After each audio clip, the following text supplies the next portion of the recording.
Good evening, ladies and gentlemen. Good evening, Mr. Mayor. Good evening, and welcome to the Tuesday, March 3rd, 2009 meeting of the Glendale City Council. Mr. City Clerk, could you call the roll? Council members Najarian. Here. Quintero. Here. Weaver. Here. Yusefian. Here. Mayor Draymond. Here. And our flag salute tonight will be led by Councilmember Weaver. Please join with me in our flag salute. I Pledge allegiance to the flag of the United States of America and to the republic for which it stands, one nation under God, indivisible, with liberty and justice for all. Please remain standing for this evening's invocation.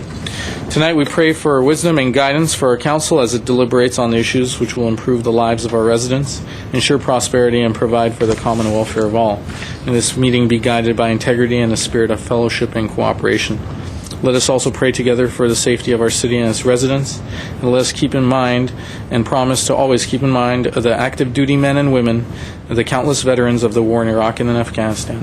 Let us pray for their safety. Grant them courage and patience to persevere. We ask for the swift and safe return of our sons and daughters of our great nation who continue to serve for the safety of the family and for the safety of the families who they have left behind. Amen. Amen.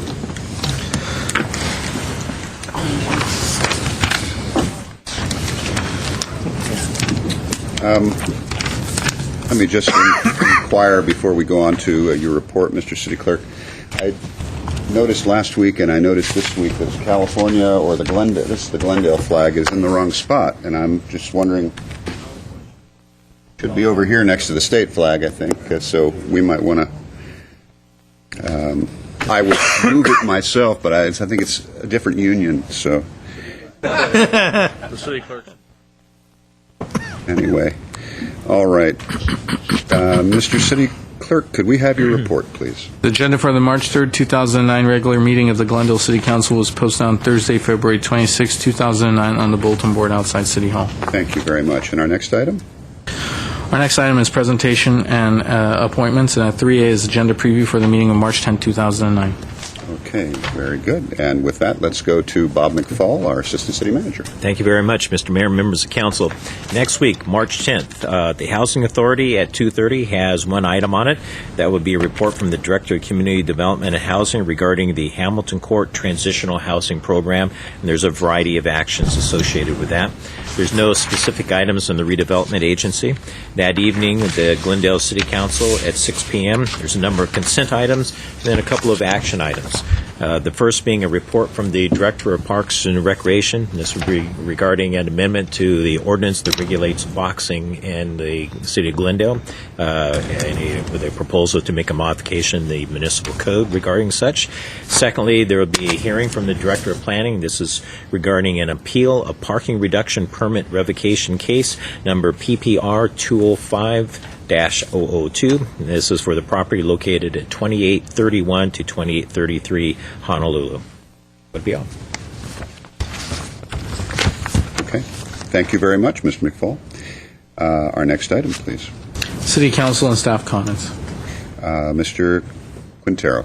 I have two things. Number one, I'd like the City Council, city staff to think about or begin the preparations to see if Dick Murray, who was a longtime resident and Chevy Chase resident, very, very active president of the Homeowners Association for years, I'd like to see what we can do to name something in his honor. It could be the fire station, it could be the library, it could be some other entity within Chevy Chase, but I'd like us to take a look at that. And I think he deserves it. And then second, I would like to have the committee members, the Cesar Chavez committee members, come to the podium and tell the public a little bit about what they have in mind. Good evening, Mayor Draymond, council members. My name is Zazette Ayad. I'm the Community Relations Coordinator for City of Glendale, and I have with me Mario Nunes and the beautiful young child, Julie, and also Frank Quintero, and this is our committee. Coronado, I'm sorry. The chair, Frank Quintero. I apologize, I'm overwhelmed here. And the rest of the committee can be here with us tonight, but we wanted to come here before you and thank you for issuing the proclamation for Cesar Chavez month last week. And we want to invite the community to come out and celebrate with us the leadership of Cesar Chavez and his work. The event this year is going to be held on March 28th, and it will be at the Pacific Community Center. We're going to have it from 1 to 4 p.m., and I'm going to have Frank talk a bit about the entertainment, and also Mario tell you a little bit about the food and all the excitement and the things, the program that we're having. So we encourage everybody to come out, celebrate. It's a beautiful day. We're out in the park having some fun and food and entertainment. So I'm going to turn it over to Frank Coronado this time. Good evening, members of the council. First, I'd like to thank you for making it possible for us to honor Mr. Cesar Chavez and all the sacrifices that he made for the well-being of other people. We're going to be at this park Saturday, and we're going to barbecue Mexican-style carne asada and chicken. We're going to make some tacos, and they're all going to be free. We're going to have a mariachi for an hour, and then we're going to have other festivities and an orchestra. So it's going to be a fun day. It's going to be a real fun day, and it's very important to me that we can be able to honor Mr. Cesar Chavez. Thank you. I just want to mention the sponsors, the Allen Company Recycling Services, Public Works Department, Parks, Recreation and Community Services, GWP, among others. So everyone is invited. Everyone, the public, children, everyone is welcome. So whoever is watching this program now, please join us on the 28th. And I think I want to mention one last thing, but it's a very important thing. Christine and Julie Chavez, which the granddaughters of Cesar Chavez, are going to join us this year. Julie is actually added to our event this year. She's going to be one of our speakers. And Mr. Quintero is our MC for the event. He's the chair of the committee. So we're going to have lots of fun and excitement. So I really encourage the community to come out and celebrate on that day. And if you have any questions or want to participate in the event, please feel free to call me. My number is 548-4844. Thank you. Very good. Thank you. And I suspect that's what the majority of our viewers at home are doing, actually, Mario. So You're lucky. That shows you a dedicated committee member and a father, absolutely. too. Yes. Slept right through this. Mario, show her a tape someday. Let me just add that in spite of his Harvard degree, there he is taking care of his little kid, and that shows more than just an education, right, Mario? Thank you very much. Thank you, Mr. Kern. Mr. Mayor, All right. Yes, Mr. Weaver. I did have one thing. Is any of us prepared to ask to adjourn the council meeting in the memory of Dick? As a matter of fact, Mr. Weaver, no one has asked me that yet, and I was going to, when it was my turn, suggest it if no one else had, but one way or the other, you I can think be sure we should. will. I think we If should. you'd like to The say a few words, Yeah, because please the go paper quoted me as saying he was an adversary. And it was. We didn't always agree on everything, but he really stood up for the beliefs of what the community of Chevy Chase Canyon believed. And you've got to take your hat off for that. I didn't know until I read the article in the paper that he was at Normandy in the Battle of the Bulge, and he got a Medal of Honor. And his education, just amazing. He kept all that hidden. He didn't brag about it. Sometimes a soft-spoken man, other times not so soft-spoken. But he's a great loss to the community, and sorry, Chevy Chase, but I don't think we'll see another one like Dick Murray come out of your canyon for a few years. So we really have to adjourn this council meeting in his memory. Thank you, Mr. Weaver, and we will do that. Mr. Quintero. Yeah, I just... did you have the bio to read? I don't have it, actually. I but read that. Yeah. Well, yeah, he was born in Massachusetts and did go into the Second World War, and He was in Normandy a few days after the invasion, so he was quite happy about that. However, at the Battle of the Bulge, it all went south for him, and that was my favorite topic. My uncle was with Patton in that particular battle, and so after we conducted the business of Chevy Chase and after we discussed whatever the issues were, I would begin to probe and ask questions about the Battle of the Bulge and his participation. He was a very successful attorney also for many years, and just dedicated his life to Chevy Chase Canyon and Glendale in general. He was very active in the Homeowners Coordinating Council, had a wonderful personality, a happy person above all else. Even when he would come to City Council and finished his presentation, you'd always see a smile on his face. So he's absolutely going to be missed, that's for sure. And he was buried in Riverside in a military cemetery. I would only add to that he was the recipient of the Bronze Star and 2 Purple Hearts. He was a very successful banking executive. As you say, he's a graduate of George Washington Law School. And I don't want this to come across in the wrong way. He was a wonderful character as well. He cared greatly about the city, its residents, and particularly Chevy Chase, but not exclusively about Chevy Chase. Dick Murray was here on any number of topics to support other neighborhoods, other residential issues, whether it was Montrose, whether it was Ross Moyne or Montecito Park or Spar Heights or the Woodlands. Dick could lend his advocacy if he saw the merit in it. Could he be a challenging adversary? Absolutely. But mostly he was a wonderful advocate on behalf of quality of life issues within single-family, traditional residential family neighborhoods. And he was an articulate advocate. And he was also a joy outside of these council chambers. So if you only knew him from that standpoint, you only knew a part of the picture. He was an absolute joy, a spinner of tales, mostly true, and with a great sense of humor, and as I mentioned to the paper, also just a lion when it came to protecting the interests of his beloved Chevy Chase neighborhood. So, as someone who Mr. Murray supported in 2007, I'm also grateful to him and his support in my election campaign in 2007, and I will miss him and his advocacy also on behalf of the symphony. And my condolences to Sheila. I know this has not been easy.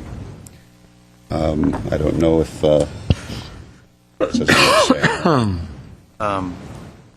on the topic of Dick Murray, he was always very fiercely proud of his Irish heritage.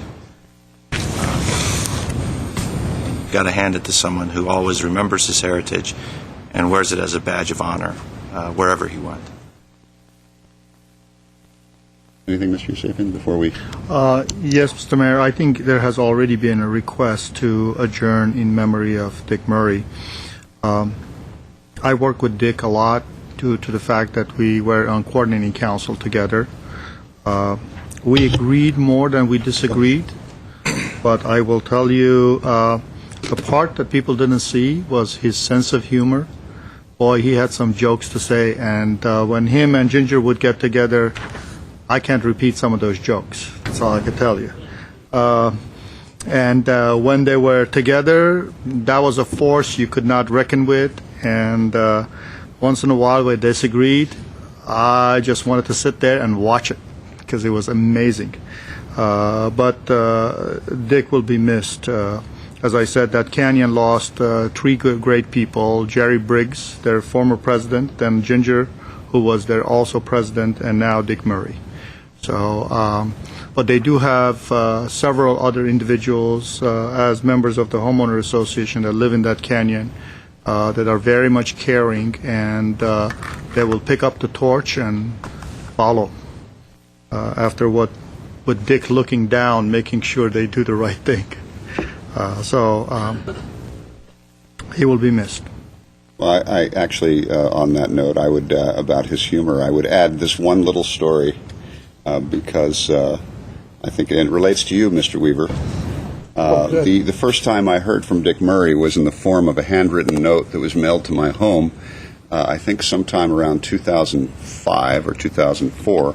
I had written a letter to the editor of the Glendale News Press, actually about you, Mr. Weaver. And I not to raise the issue, however, it is kind of a funny punchline. And I had mentioned something about the fact that Mr. Weaver, and I inadvertently said, lives in Chevy Chase Canyon, and they printed it that way. I received a handwritten note from Mr. Murray that simply said, Mr. Draymond, we cannot claim him in our canyon, for he dwelleth in that other canyon. Sincerely, Dick Murray. And so I told me that. Yeah. So anyway, he will be missed, and we will certainly adjourn this meeting in honor of Dick Murray this evening. All right, Mr. Najarian, did you have other I do have two other items, and I think everyone in the city owes a big word of thanks to our Congressman Adam Schiff, who was able to obtain $1 million for our city DNA lab.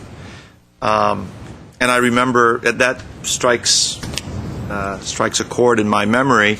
It was March of 2008 that I was on our legislative trip with Captain Eady and John Tuktalian and Elaine Aguilar, our then assistant city manager. And we were talking about all our laundry list of items, and Congressman Schiff jumped somewhere near the bottom and said, well, let's talk about the DNA lab. And it's like, okay, throw out, your script. Let's talk DNA. So we spent a good 20, 25 minutes talking about DNA, letting him know how important it was to our community, the police department as well, and clearing backlogs of DNA analysis on getting people out of custody who could be cleared from crimes, as well as putting people in custody who are guilty of committing crimes. So it was really a partnership, I think, with the city, all of our city staff. Certainly, I think the council's representative, me, to Washington certainly helped. So those people that insinuate that no council cannot go to Washington and bring home money and imply that it's beggars' work to do that, I just like to let them know that no, sir, and you know who you are, you're wrong. It's not begging, it's advocacy for your city and for your community, with a lot of help from a very talented and effective congressman in Washington that helps bring projects to the city. So that's one point. My next point. May I ask you on that? When was your trip to Washington? That was March 08. Good. So sometimes there is a lot of lead time until these projects are funded. So my next comment is there anyone planning to talk about the Downtown Dash? Okay, well, I'll talk about it. Were you going to talk about it?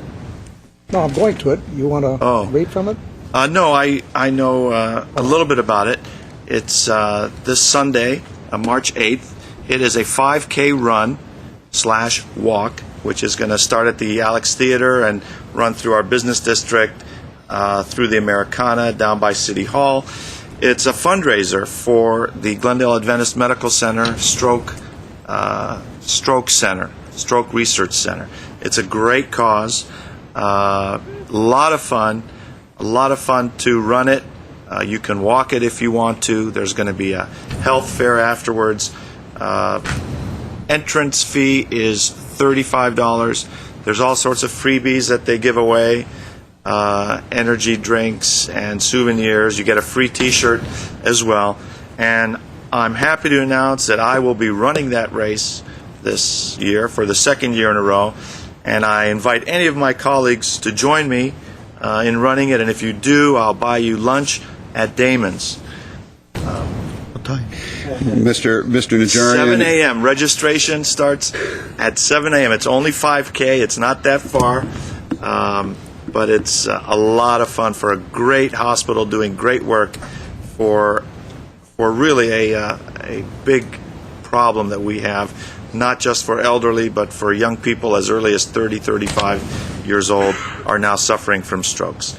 So, Mr. Najarian, if I take you up on that challenge, you'll be buying me lunch at Adventist Hospital, probably. And I'll be both having volunteered to run and being the recipient of the stroke And I'll benefits. be at Forest Lawn. So. But I will be there because your mayor will be there with a starting pistol. So now that I know that you're in the race, we'll confer on what issues we agree and disagree about, Mr. Najarian. But thank you for raising that. It is a wonderful event and a great cause, and some wonderful people that are donating, volunteering their time to make this happen. Thank you. Mr. Yusefian. Well, I was thinking about going, but now I see he's running. He may trip me, and you may shoot me. You got a pistol in your hand, so I don't know. Nevertheless, it is, Mr. Mayor, it's a good event, and I will try to see if I can attend that one. But I did attend another great event this Sunday, and it was the Montrose Founders Day, and our mayor was the MC, and we all showed up, and some of us left early, but the rest of us kind of stood around and sang happy birthday, and the cake made it through all the speeches and didn't collapse, and it was very tasty. So thank you once again for inviting all of us to the Montrose Founders Day. I'll cut it short. Okay. Well, I have a few comments. First, I'd like to thank Councilmember Yusefian, who is also our Mayor Pro Tem in this month of March, for jumping in very last minute. I know he was planning to attend Arbor Day anyway today, the Arbor Day celebration, but he jumped in my stead to also take care of the mayor's chores, because I had a little physical problem I'm still coping with and I'm recovering from. So he jumped in for me on that, and I greatly appreciate that. I understand the event went very well, as it always does. I did want to mention the 96th anniversary of the founding of Montrose. Slight correction, though, I was not the MC. Dale Dawson, who is the president of the Shopping Park Association, was. I was sort of just there to hand plaques back and forth, awards to him, but I'm very grateful that all my colleagues came, and each took turns in speaking to the crowd. There were 12,000 attendees over 5 hours, and the cake served 1,500 people, and there was a long line of people. That's become a little tradition. It's quite an amazingly engineered piece of work, that birthday cake. It's 9 tiers. It stands about 4 feet high. It's quite an amazing thing. Next year, you're going to need a permit. We need a permit, yes. Except we better start early if we're going to get a permit on a cake, because I understand the permits don't exactly zip through the process. So, on a not as happy note, I would like to bring up the issue of, I believe it's Mr. Craig Sanders, who has been to us before. This is the Luring Drive property. It's a problem with the property next door, and he's been here before, and I would like to get an update on where this is, where we are with it. Can we get at least some kind of update to the council in writing, at least? Mr. Mayor, members of council, if it's the case I'm thinking about, this involves the fence next door, Yes, next door neighbor. so, yes. The case is in court, and we'll certainly give you a written update. Okay, thank you so much. And then lastly, I'd like to thank the 4th grade class at Glen Oaks Elementary School, your alma mater, Mr. Weaver. They already had the reading? Since I am now mayor, and in the waning days of my mayoral term, I was finally able to go to Glen Oaks Elementary School to participate in Guess Who's Coming to Read. I missed that. I was supposed to be there. Well, almost all of the elementary schools are doing a program identical or similar to that now. And for those of you that don't know, it's an opportunity for city staff and city employees, such as our council and others, our firefighters and so on their own time, usually, to be able to go down and select a book and read to the children in the classroom, and then after reading, you get to interact with the kids and answer their questions. And as a matter of fact, the public may not realize just how much time the individual city council members may or no spend going out to schools and meeting with the children and their parents and the teachers and having a chance to interact with the kids. It is a lot of fun. And as I say, it's something that we all kind of do on our own time. But this was awfully terrific, and I'd like to thank Mrs. Grossman and Mr. Decker. I had a wonderful time. The kids asked for the email address, Mr. City Manager, and I have already been receiving emails from the fourth graders in the class asking all kinds of questions that range from did I vote for John McCain or Barack Obama, and the thought was I voted for John McCain because we both have the same first name. And the questions ranged from actually sustainable issues. Just to let you know, a lot of the questions revolved around the environment, sustainability issues, green issues, and they ranged from issues as lofty as that to recycling to whether or not I thought there had been any successful cross-species breeding yet in the world. So you never know what kind of questions you're going to get asked. However, it was a lot of fun, and I will be happy to come back any other time invited to do so, and I want to thank my colleagues because I know that I read in the paper Mr. Weaver and Mr. Yusefian had been out at, was it Balboa? Balboa School, and I had been to Cerritos and to Horace Mann in the past, and it is a terrific thing. So What day was that? this was Monday. Got to call him because Monday, to be there. Monday very early. I represented you this time, Mr. Weaver. Bless you. I'll At still your call alma him. mater, and if you would like, you can. I'm sure that Lincoln Elementary School, my alma mater, where I was student body president in 6th grade, I think they would be happy to have you in my stead. I So could tell him a lot about you. probably so. All right. Yes, sir. I did forget one thing. I did promise a constituent who sent me an email, and I've gotten several other emails that are typical of that email. And I said that I will ask Mr. Zern the question, which deals with the issue of the new ramp that is being built, flyover on San Fernando. The question was asked whether or not it has sound wall, and is it possible to increase the length of the sound wall to include the bridge over the San Fernando, and whether or not that's possible. And also there was some talk about would it even help them or not. So could you tell us what is this, how far does the sound wall go and how high it is that after it's built? Mr. Mayor, members of the council, the current sound walls will go up on various parts of the bridge, but they don't completely encompass the entire span, mainly over San Fernando Road. So there was requests for us to look into that, which we did. We first hired an outside acoustic engineer, and this is separate from the acoustic evaluation that was done originally when the project was first conceived. This was done, we finished it in November, to look at what the benefits would be, if there were any benefits, of putting that sound wall all the way over San Fernando and even extending it all the way down into the railroad track area or over the railroad track area. The evaluation that came back said no, that there would not be any sound attenuation benefit to that wall. And to give you an example, a minimum standard for Caltrans would be 5 decibels. If you can mitigate 5 decibels, that is where they would put a sound wall up. In this particular case, a sound engineer indicated it would be somewhere at or less than 0.5, which is almost not discernible to the human ear, according to the engineer. But we put together a report, submitted that to the city manager, and just as a due diligence fact that we went through that process. We also did give the sound engineer, the acoustic engineer, results to the Homeowners Association near. I believe Ms. Taylor received a copy of that as well. Could you please provide that report to all council members? If I can, I think you Mr. were City just this Manager. last week, but we'll double check if you didn't. Thank you.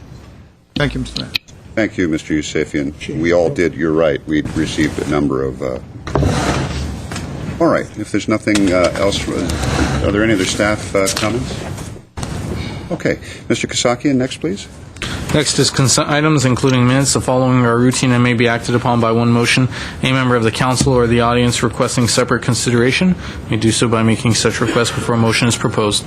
All right. I have no cards up here asking me to pull the one item. Anything from my colleagues? Yes, Mr. Mayor, I will abstain from the minutes of February 24th since I was absent. Okay, very good. With that, then, Mr. City Clerk, if we have a... Well, actually, do we have a motion? I'll move 5A. Second. We have a motion and a second. Mr. Kasakian, if you would, please. Council members Najarian? Yes. Quintero? Yes. Weaver? Aye. Yusefian? Aye on February 3rd, abstain on February 24th. Mayor Draymond? Yes. All right, our next item, please. Next item is oral communication. All right. And as you know, ladies and gentlemen, we take oral communications at the end of the agendized items, except for those individuals who voluntarily limit their time to 3 minutes for the purpose of making public announcements of a broad and general nature. And our first speaker is Jolene Taylor and Patrick Massahy.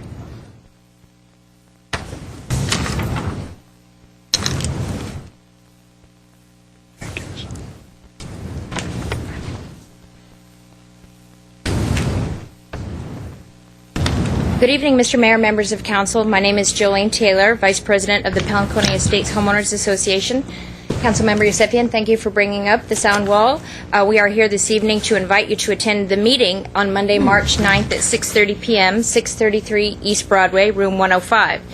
The meeting is to update us on the Flower Street punch-through and the Disney flyover, more specifically the sound wall on the Disney flyover.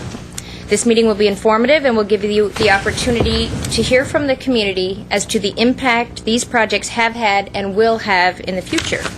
Again, the meeting is Monday, March 9th, 6:30, room 105.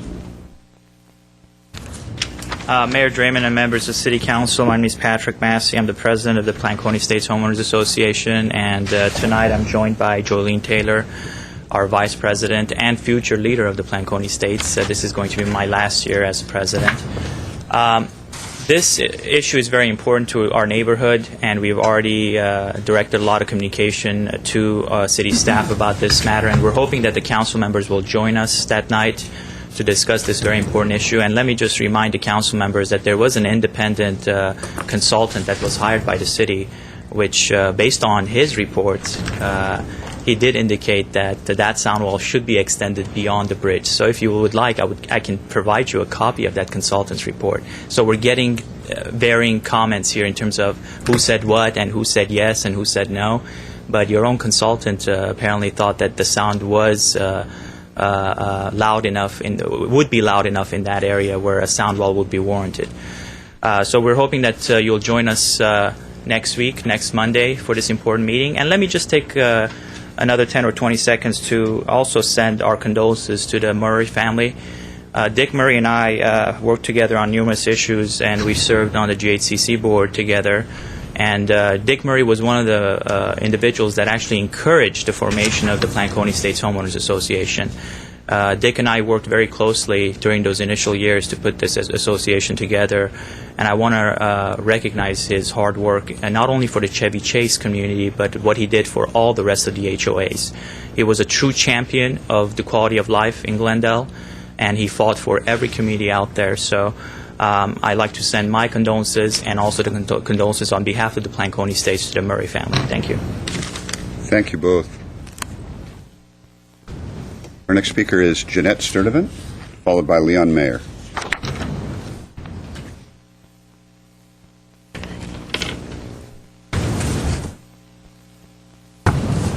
Mayor Draymond, members of council, members of city staff. My name is Jeanette Sturdivant, and I'm chairperson of Glendale Arts. And I just want to take a few moments to invite you and those of you watching at home to an exciting theatrical event that is upcoming at the Alex Theater. I know we have a video, a slide that should hopefully be on the air. Lee Stetson has been performing his John Muir show for almost 30 years in the Yosemite Valley. And we have been fortunate enough to have him to come to the Alex Theater, and he's going to be doing John Muir is Back, and boy, is he ticked off. It's a wonderful one-man show, and I just encourage all of you to come. This is the first time that Lee Stetson will be performing this show outside of Southern California, and we're very excited to have him. Mr. Stetson's performance is very similar to that. Maybe some of you have seen Hal Holbrook do Mark Twain Tonight, or perhaps James Whitmore do Will Rogers. They're based exclusively on the writings of John Muir, and they're suitable for children as well as adults.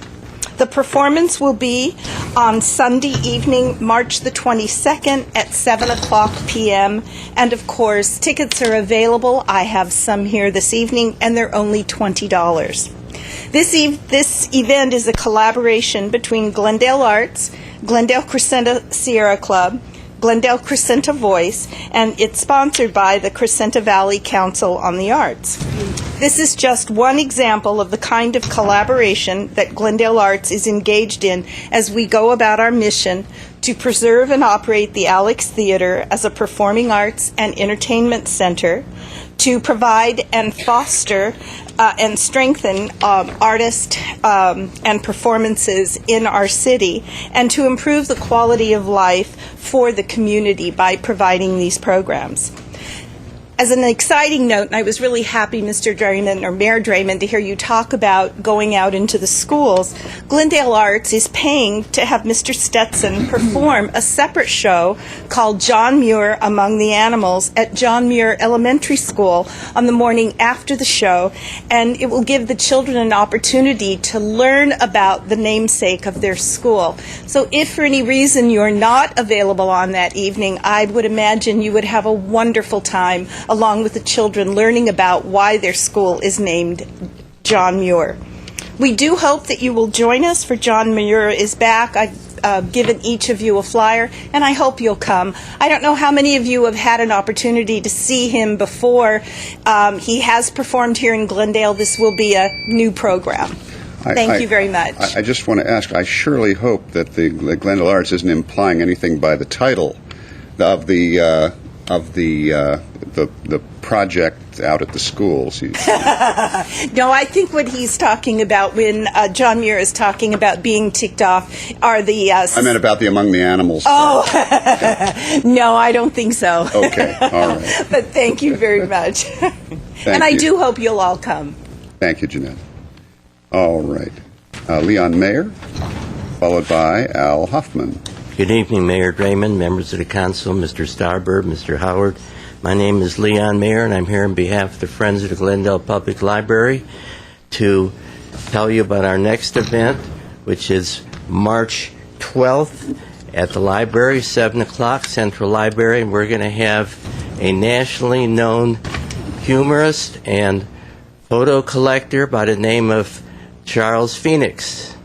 Now, Charles Phoenix has lectured and given slideshows all over the country, and he's been on TV, and he's well known, and he was chosen as the Grand Marshal of the Doodah Parade. And he's coming to Glendale on the 12th to talk about his books about California and America the Beautiful, Southern California in the 50s, and Southern California land. And he comes dressed almost like Mickey Mouse. And I'll show this to the audience, too. I have some flyers here I'll show you. Everybody else has them already, so raise your hand when I leave. But for old-timers, middle-timers, and families, it's a treat to see this man in action. He's going to lecture and talk to everybody. He has his books to sign and sell, and you'll have a great time on March 12th. And I'm just going to concentrate on this event. We have another couple of events down the line, but this is the only event I'm interested in now, so you can focus on March 12th to come and see Charles Phoenix. Thank you very much. Thank you, Mr. Mayor. All right, Al Hoffman.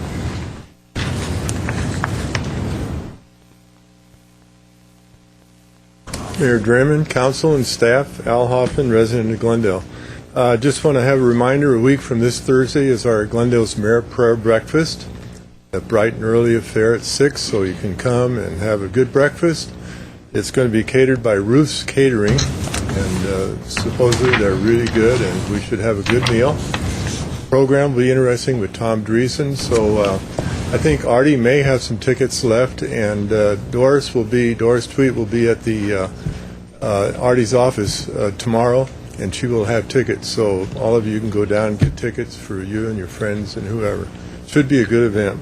Also, what Councilman Quintero mentioned about naming a city resource after Dick Murray, the Homeowners Coordinating Council last evening, we appointed a committee to look into naming the library up at Chevy Chase after Dick. And so we'd like to be involved whatever the city does and how we could help, so please call on us to let us know what we can do on that.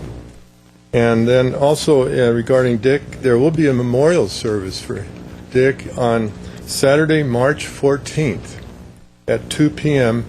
at the Chevy Chase Country Club. So they're going to have a memorial service for Dick then. Thank you. Thank you, Mr. Hoffman, and perhaps that recommendation would be helpful. So, okay. That was our last speaker card for this portion of. I'm getting an indication that maybe one of the announcement cards may not have come to me. Yes, but could you fill out a card afterward in case we can't find it? I will, yes. Okay. Thank you. Yeah. And could you state your name for the record since I didn't? Yes. Nancy Kent, resident of Glendale. And I would like to invite the City Council and everyone listening to the Glendale Peace Vigil Film Forum event Friday, March 13th, a week from this Friday. We're showing a documentary called Gaza Strip at the Glendale Central Library, 222 East Harvard. Doors open 7 p.m. This film was made in 2001, and it's done in the style called cinema verite. It shows ordinary people's actions in Gaza, and it does not have interviews of government officials, and it does not have analysis by commentators. We have a guest moderator for the audience discussion after the film, Don Bustani. Since 1996, he's been the producer and host of a weekly radio program called Middle East in Focus on KPFK.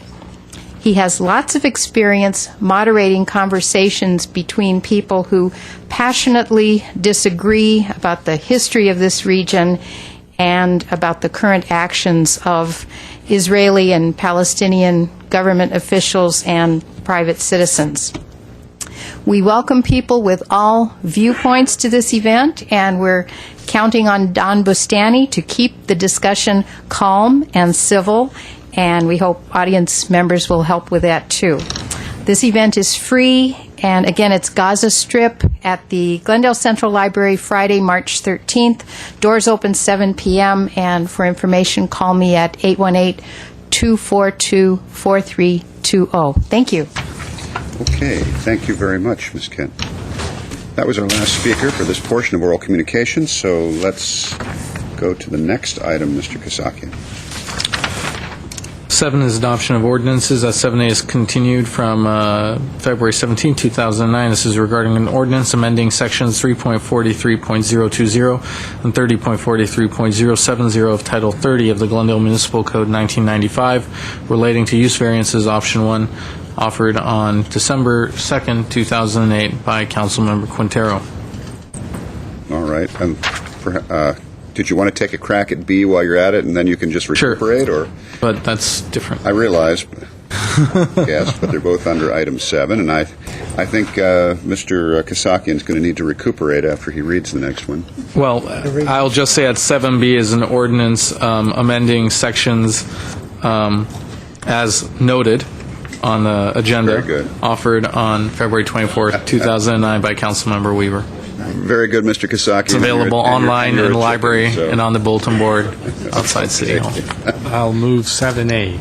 All right. We have a motion and a second. For 7A. I have no speaker cards on this item. Do I have comment from my colleagues? No. All right. Mr. Kasakian, if you would, please. Council members Najarian, Yes. Quintero, Yes. Weaver, Aye. Yusefian. This is consistent with what we discussed, correct? Yes. That's what I thought. Mayor Draymond. Yes. Thank you. All right. On Sure. item Move 7B. 1 second. On item 7B, Mr. Weaver has made a motion. Second. Mr. Quintero has seconded. Mr. Mayor? Let me just inquire first, Mr. Yusefian. Do we have any speaker cards on this? No. Okay. Let me go to my colleagues. Mr. Yusefian. Yes, Mr. Mayor. I took the opportunity to review the tape or the DVD from last meeting. I have also spent some time with the staff going over all the other minor changes that we have not talked about. I am pretty much in the same location as, I feel the same way as most of you do. The only thing is I would like to go to option 2 that was in there, which basically says any fences and walls that are visible from the right-of-way are the ones that are going to be subject to design review, but the rest of them aren't. Also, I agree with the fact that the building and safety should start issuing permits, but that's a different option, and I understand that one of my colleagues asked for that item to come back to the council on a different note. So since I heard that while Mr. Weaver had adopted that ordinance, introduced the ordinance, but the city attorney said at the time that we want to discuss this, we could have make that little modification. Okay. Do we need a clarification, Mr. City Attorney? You Yes. might want to anyway. Yes, Mr. Mayor, members of council, the planning director is handing out alternate language for you. It's contained in 30.47.020 large C, and it's the underlined portion. That language would have to be read into the record to be able to adopt the ordinance with this modification. I can certainly read it for you. Oh, all right. Prefer. Yes, let's. Yeah, yes, it would be a because- modification to, again, 30.47.020C, and it would read as follows. For the ROS, R1R, and R1 zones, any fence or wall of more than 3 feet of exposed height visible from the public street or sidewalk immediately adjacent to the property. Right. And that's, Thank you. and most people who have backyards, they have a fence. Most of us have a 5-foot fence in the backyard, or on the side yards, we have a 5-foot fence. I don't think the issue in general, it's not about that. What's objectionable by public is what's seen from the right-of-way. And so I think this will handle that issue perfectly, and I think we talked about this originally.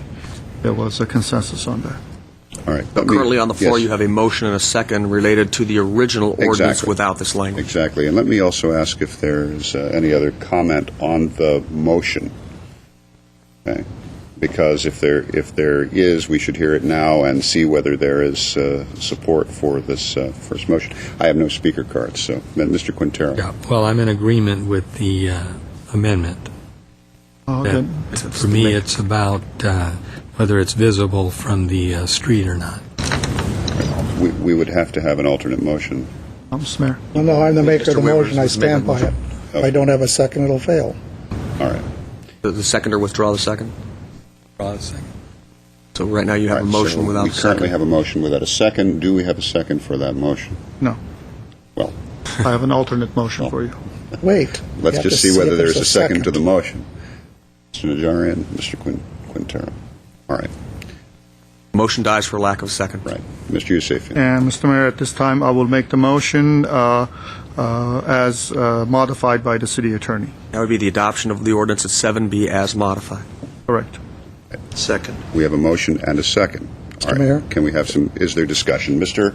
Yeah. Weaver. The only thing unfair about this, there's nobody from the public here that spoke last week on when this came up to respond whether this is acceptable or not. And that is a point I do agree with you, Mr. Weaver, on that, and it's actually a comment I was going to make in a moment if you hadn't.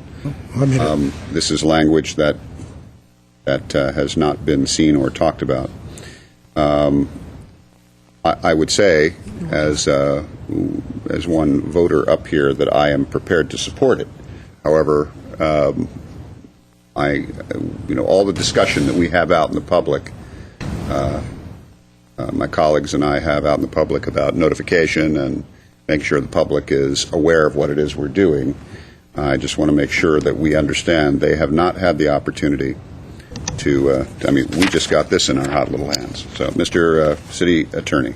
Mr. Mayor, members of council, while certainly you are correct that you just received this precise language, I believe the issue of the 3-foot walls within just the front setback or visible from the public right-of-way was part of the discussion last week. It was part of the Director report. Planning, and I see it was number part of the 9. report, and various issues were raised, but it was not part of the motion. And it was not part of the motion as presented for the public to look at and say, aha, okay, this is what we're discussing. That is correct. It was not in writing. Right. Mr. Najarian. We want to keep the public in the loop as much as possible, no doubt. But I did. This was previously known as option 2 with regard to the walls. Yes. I did make some comments on it, and after Councilman Weaver introduced the ordinance, I think I specifically asked whether option 2 could be raised this week, and I was told that it could be. Yes, I think, and the only comment I'm making, Councilmember Najarian, is not whether it is legal to do this. Obviously, it is. It's just, I just want to place for the record, I want to emphasize Mr. Weaver's point that as we vote on this, or if we vote on this, we need to be aware that there are people who have not seen this specific language. That was all. And as I said, I'm prepared to support the amended motion, or what is now Mr. Yusefian's motion. So, all right, is there any other discussion? Mr. Quintero. Not discussion, but just to be clear, so the public does understand, in case they happen to be watching at home or in the audience, why don't we read C? It says for the ROS, R1R, and R1 zones, any fence or wall of more than 3 feet of exposed height visible from the street, from the public street or sidewalks immediately adjacent to the property. So the provision of the ordinance, provision of this article will apply to the following. And I might add that the portion of that is underlined, Mr. Quintero, is the portion that was stressed when it was raised at the last discussion, which was the essence of this, was the language that says visible from the public street or sidewalk immediately adjacent to the property. Mr. Weaver. I'll say I have no choice but to vote for this, even though I don't think the homeowners are going to like it. We're throwing out too much if I turn around and vote no on this. There's too much good being done already, so I have to support it whether I like it or not. Oh, okay. This is only one component of the whole. I understand. I was just going to inquire, Mr. Weaver, if I might, as you view this, the difference between the original motion and this, I'd like to understand your concern if you care to share it with me. Fences or walls in the back usually have another home backed up to them. And I think that problem occurred on Luring in the back. There was a wall there. No, it went a whole way along. There was walls the whole way along the front because I talked with the owner next door, and they complained about what they're doing in the back. So if you have houses next to each other or behind, butting up, depending on what the person does with that fence or wall, it could be an ugly fence or wall as seen by the neighbors. Right. So that's why I supported doing it. But that's for another day with another council. Mr. Hagani.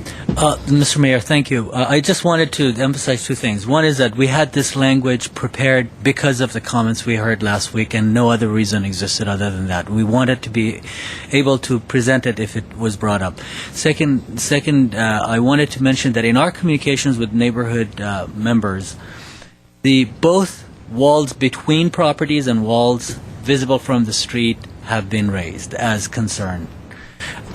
However, the extent of the worry that people have expressed for the walls that are visible from the street and from the public right-of-way has been greater, and that has been of greater concern to them. But I must say that pictures have been shown to us from walls that existed between properties as well, that people have been concerned about. I agree with his comments. All right. Sorry. Right. Are there any other comments before we vote? Okay, none. Mr. Kasakian, if you would. Council members Najarian, Yes. Quintero, Yes. Weaver, Aye. Yusefian, Aye. Mayor Draymond. Yes. All right, thank you all. Our next item, please.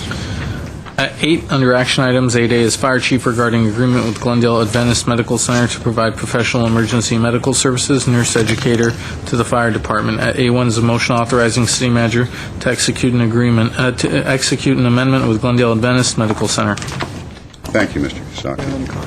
I have no speaker cards, Mr. East. Move the items, Mayor. Second. We have a motion and a second on 8A1. Further comment? Mr. Kasakian, if you would, please. Council members Najarian, Yes. Quintero, Yes. Weaver, Aye. Yusefian, Aye. Mayor Draymond. Yes. Next item, please. At 8B is Chief of Police and Fire Chief regarding Los Angeles Regional Interoperable Communications System, LA-RICS Joint Powers Authority, JPA Agreement. At B1 is a resolution authorizing participation. All right, thank you. I have no cards on this. Mr. Mayor, Yes, Mr. move Weaver. 8B1. Second. Motion and a second. Is there any discussion? Mr. Najarian. My question to Lucy Varpetian is coming. Well, my question is, I know that the RICS, the LA RICS, was essentially a competitor to our ISIS program, and we would go to Washington and battle them for funds and battle them for recognition and technology that we currently use in the ISIS system. The ISIS system is, as I would tell the staff, it's on the ground. It's actually in use. We've invested our own monies, as well as the other cities and agencies and school districts and airport, pop-up airport. It's a functional system. We didn't sit around and waste our time debating over what the best system would be. We got this going by a great cooperative effort. LA RICS was seen as this mammoth. Everything else was LA RICS, and the actual form of their technology wasn't yet conceived, and they were, bumping us around and resentful that we were in Washington also requesting funds. And we heard that from many different sides.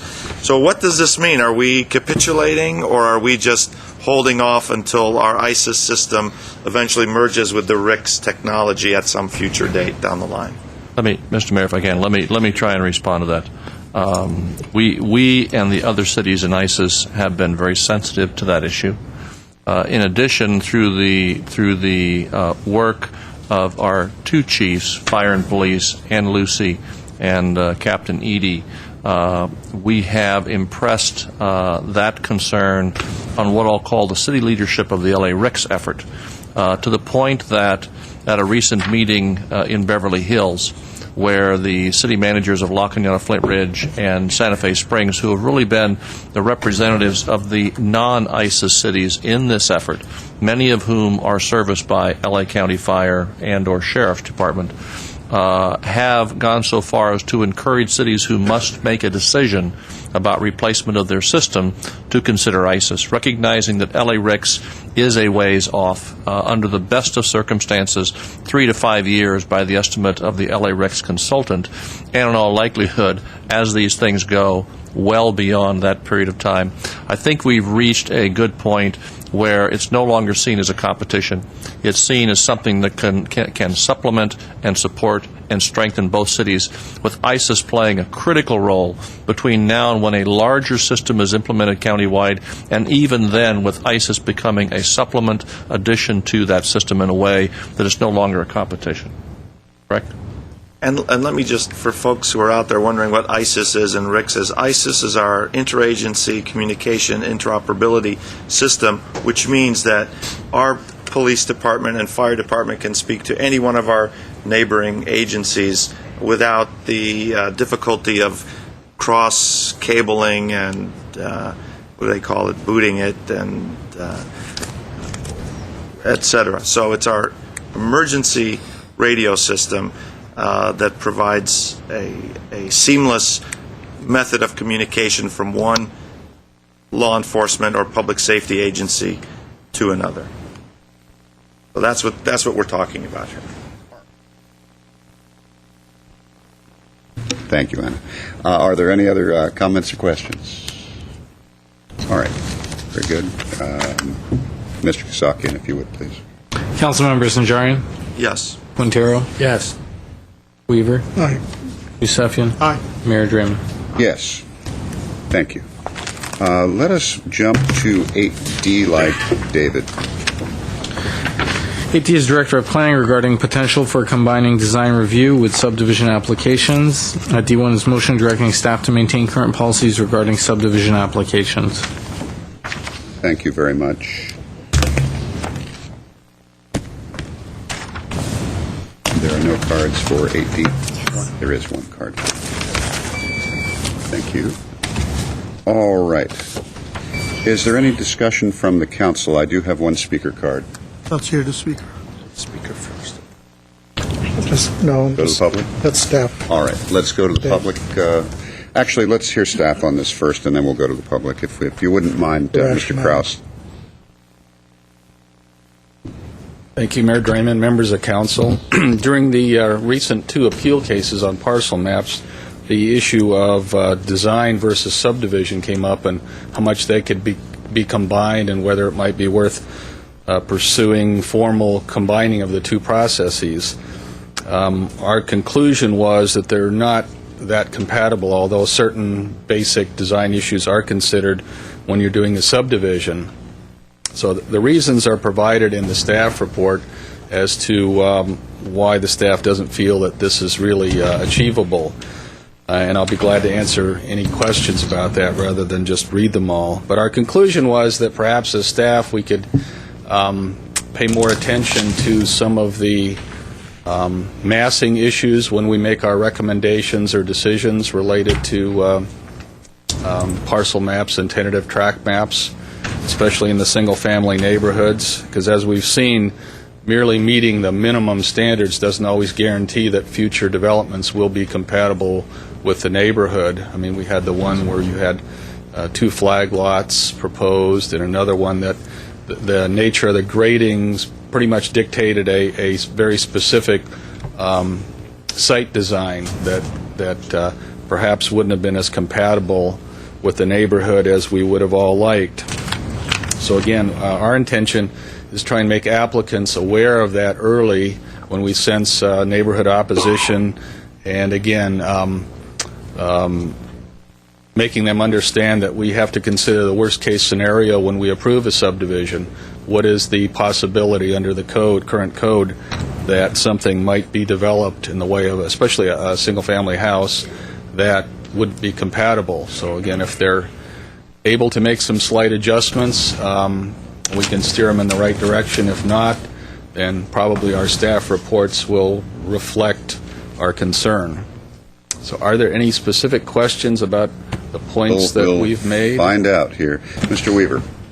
Yeah, I need more than may or we might. I need to know, I don't know what form we tell you, that you will tell them a likelihood of failure and that your staff report will not recommend approval. I mean, not a maybe, not a might. What do we have to do to Mr. Hagani, do you have an answer? I have some answer to that. So if staff's position is that our recommendation should be to deny, we will definitely tell the applicant that, as proposed, our staff's recommendation will be to deny because we have concerns about massing and the size of the potential projects that would be put on these. So if it comes to council, have in there your report says we recommended denial to this and they chose to appeal anyhow. That's right. And we're suggesting that we'll go one step further, that before actually preparing the staff report, we'll inform the applicant that as applied, our recommendation would be to deny if that is the case. That's good. All right, thank you. Mr. Quintero.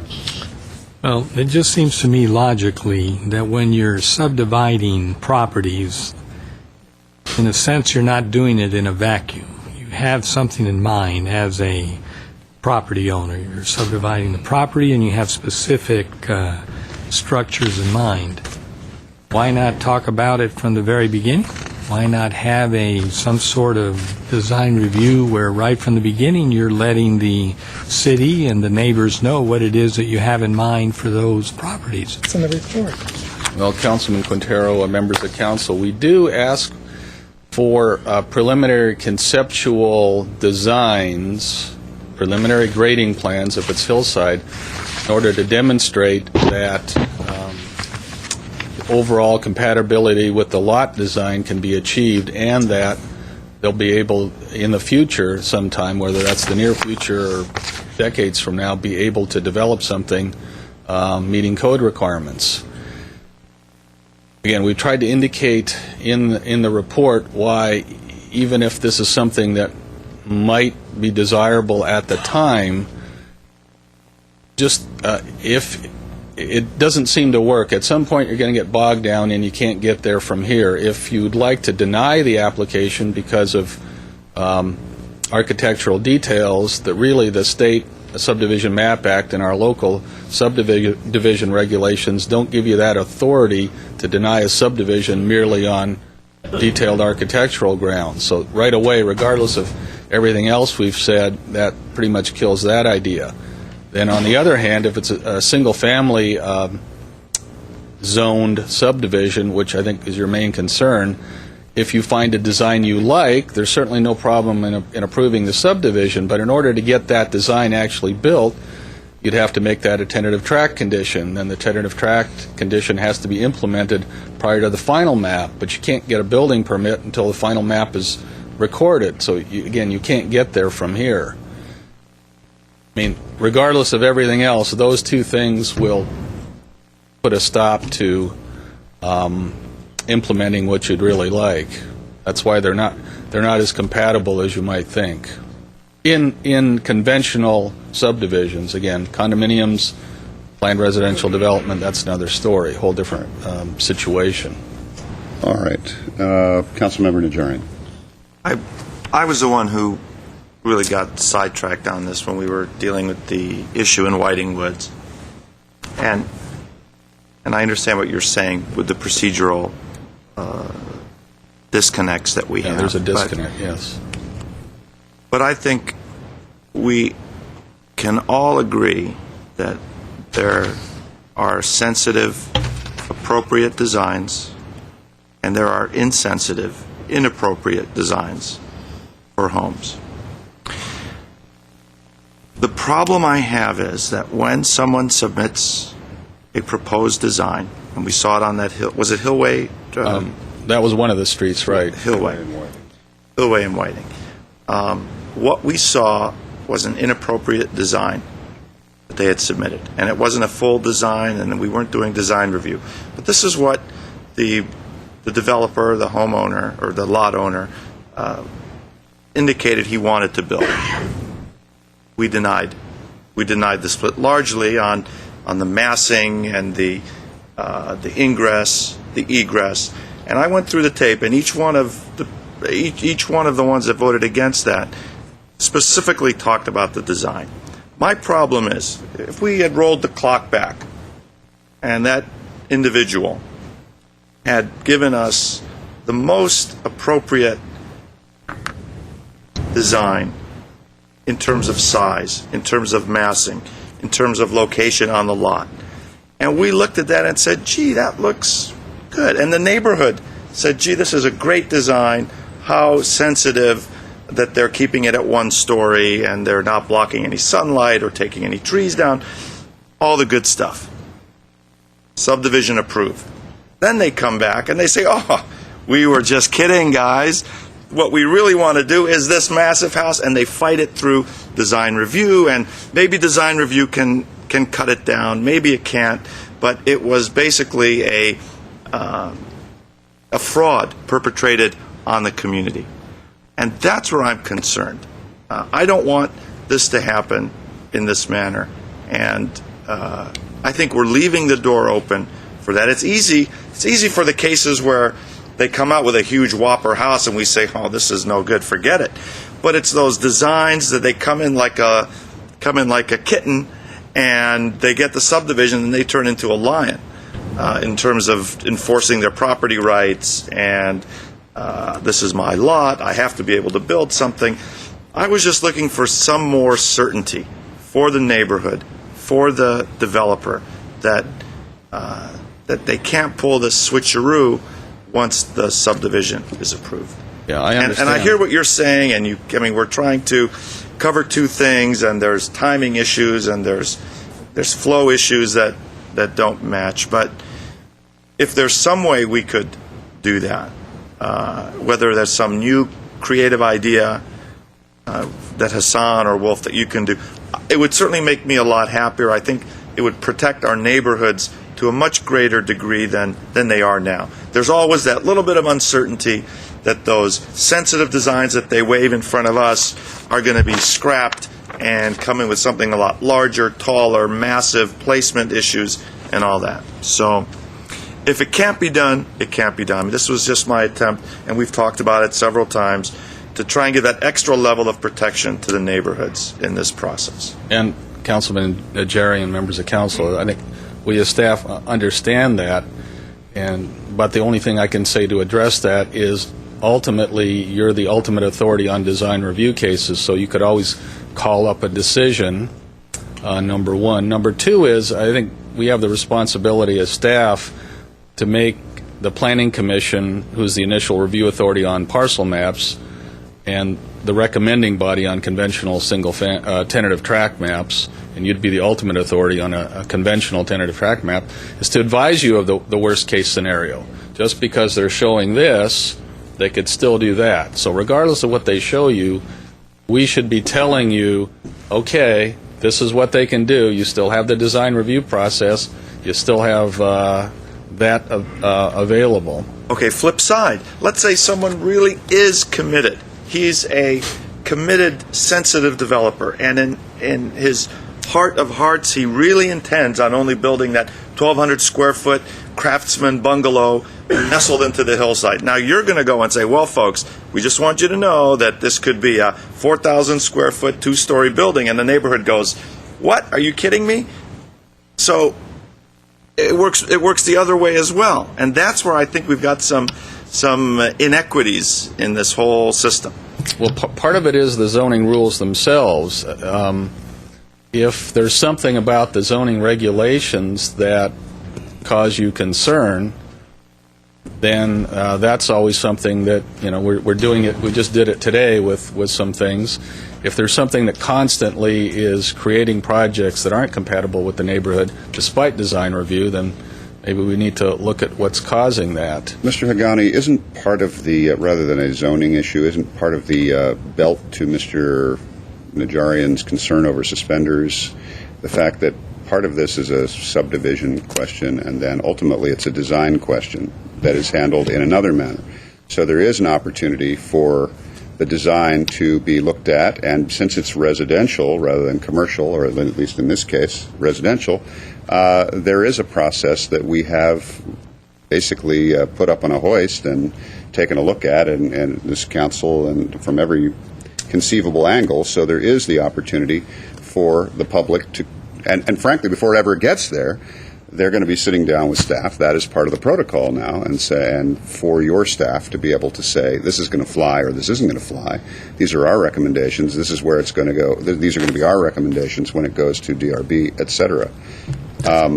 So it's not within a vacuum, and I can say I'm glad that my colleague didn't say every one of his colleagues said that or used that as their reasoning. That was not my reasoning, and as a matter of fact, I said so during the hearing, and that was that my biggest concern was, as Mr. Krause pointed out, that the nature of this lot split would have compelled, whatever the design of the house is, would have compelled that house to be sitting basically with no setback. It would have been right on the sidewalk.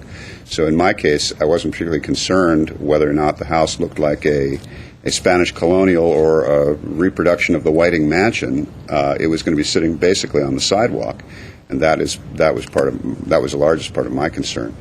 But the bottom line is there anything you can, and if I may, is there anything that you can add with regard to the design process that might help to put Councilmember Najarian's concerns over this at ease, because he did raise this at the time as well. The only thing I could say is a reiteration of what Mr. Krause said a little among all the things that he raised, in that it's our job to always imagine the worst case scenario. That's one of the things we do on a regular basis when we're thinking of discretionary review process. And in the subdivision process, it's the same thing. Although you might have an applicant that will give the best case scenario, it's one of the first things we notice. We say, yes, but the builder could be a completely different applicant. Even if this particular applicant intends and has all of the best intentions and the goals for this site, he could or she could sell it to another person who would come up with a horrible design. And it's our job to imagine that. And that's why we ask for a conceptual drawing that perhaps shows the worst case scenario, and we can do that as a part of our process.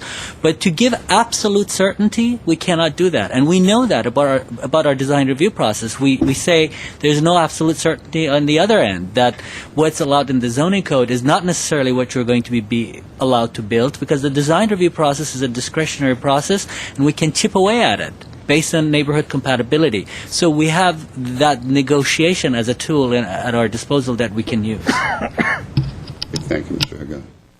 Mr. Najarian.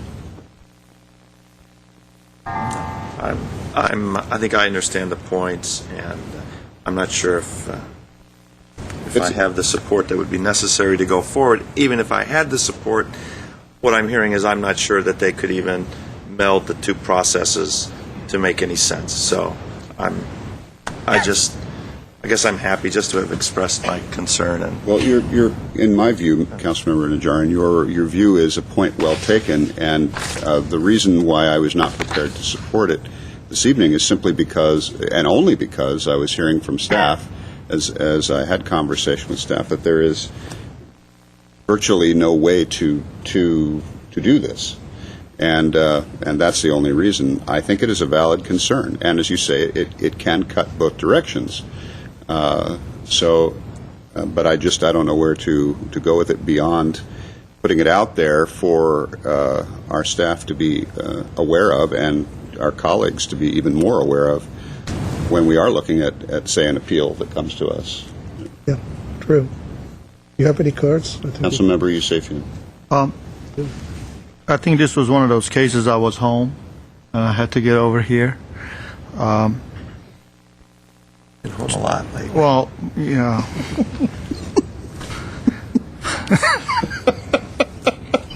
Sorry.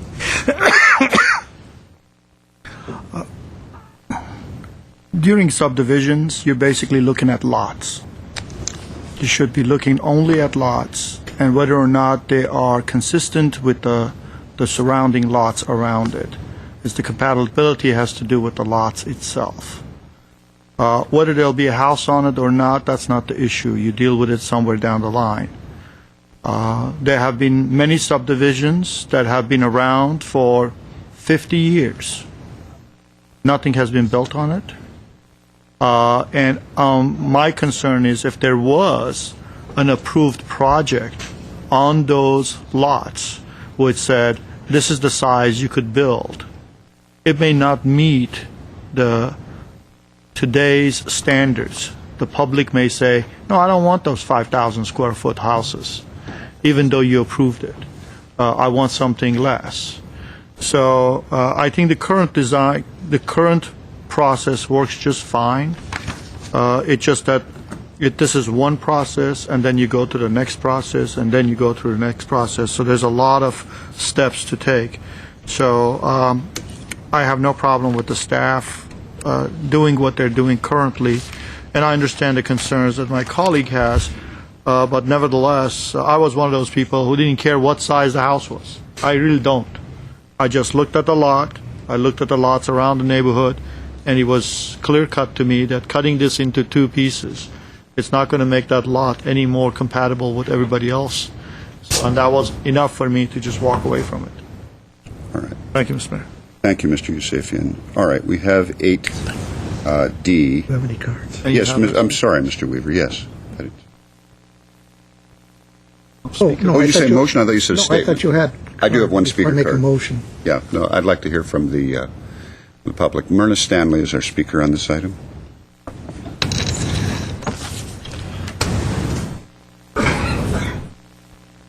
Good evening, Mr. Mayor and council members. I'm Myrna Stanley, resident of the city. And thank you for broaching just the idea of doing something with the design review process and tentative parcel maps, tentative tracks and parcel maps. I just want to tell you that I've had a lot of experience with planning commissions and I understand that you've got a tentative track that's approved and it could be years until you approve development. But many planning commissioners have conditions of approval dealing with the track map, and then separate conditions dealing with design review. But it's not specifically to a specific design. It's whether any house on this particular lot has to be set back a minimum of so many feet, or because of the shape of this lot, a single story house is required, or a split level. And I just bring to mind Teddy Bear Hill, where the Planning Commission approved 5 lots because they could, it was allowed. And so then by the time the Design Review Commission got it, they were stuck. They had to deal with 5 lots. And I remember the Design Commissioner saying, geez, this is so tight. There's no yard space for most of these houses. It was very, very complicated. But at the very least, I would say that these projects should be reviewed by your design team, not just the planner. But could you not, if the city attorney could respond, could you not have a member of a design review board sit in on a planning commission meeting and ask pertinent questions like, are you sure you want that lot shaped that way? Because if you tweaked it this way, you'd have better access and you wouldn't be shaving the hill off. Because I'm assuming most of these are hillside properties.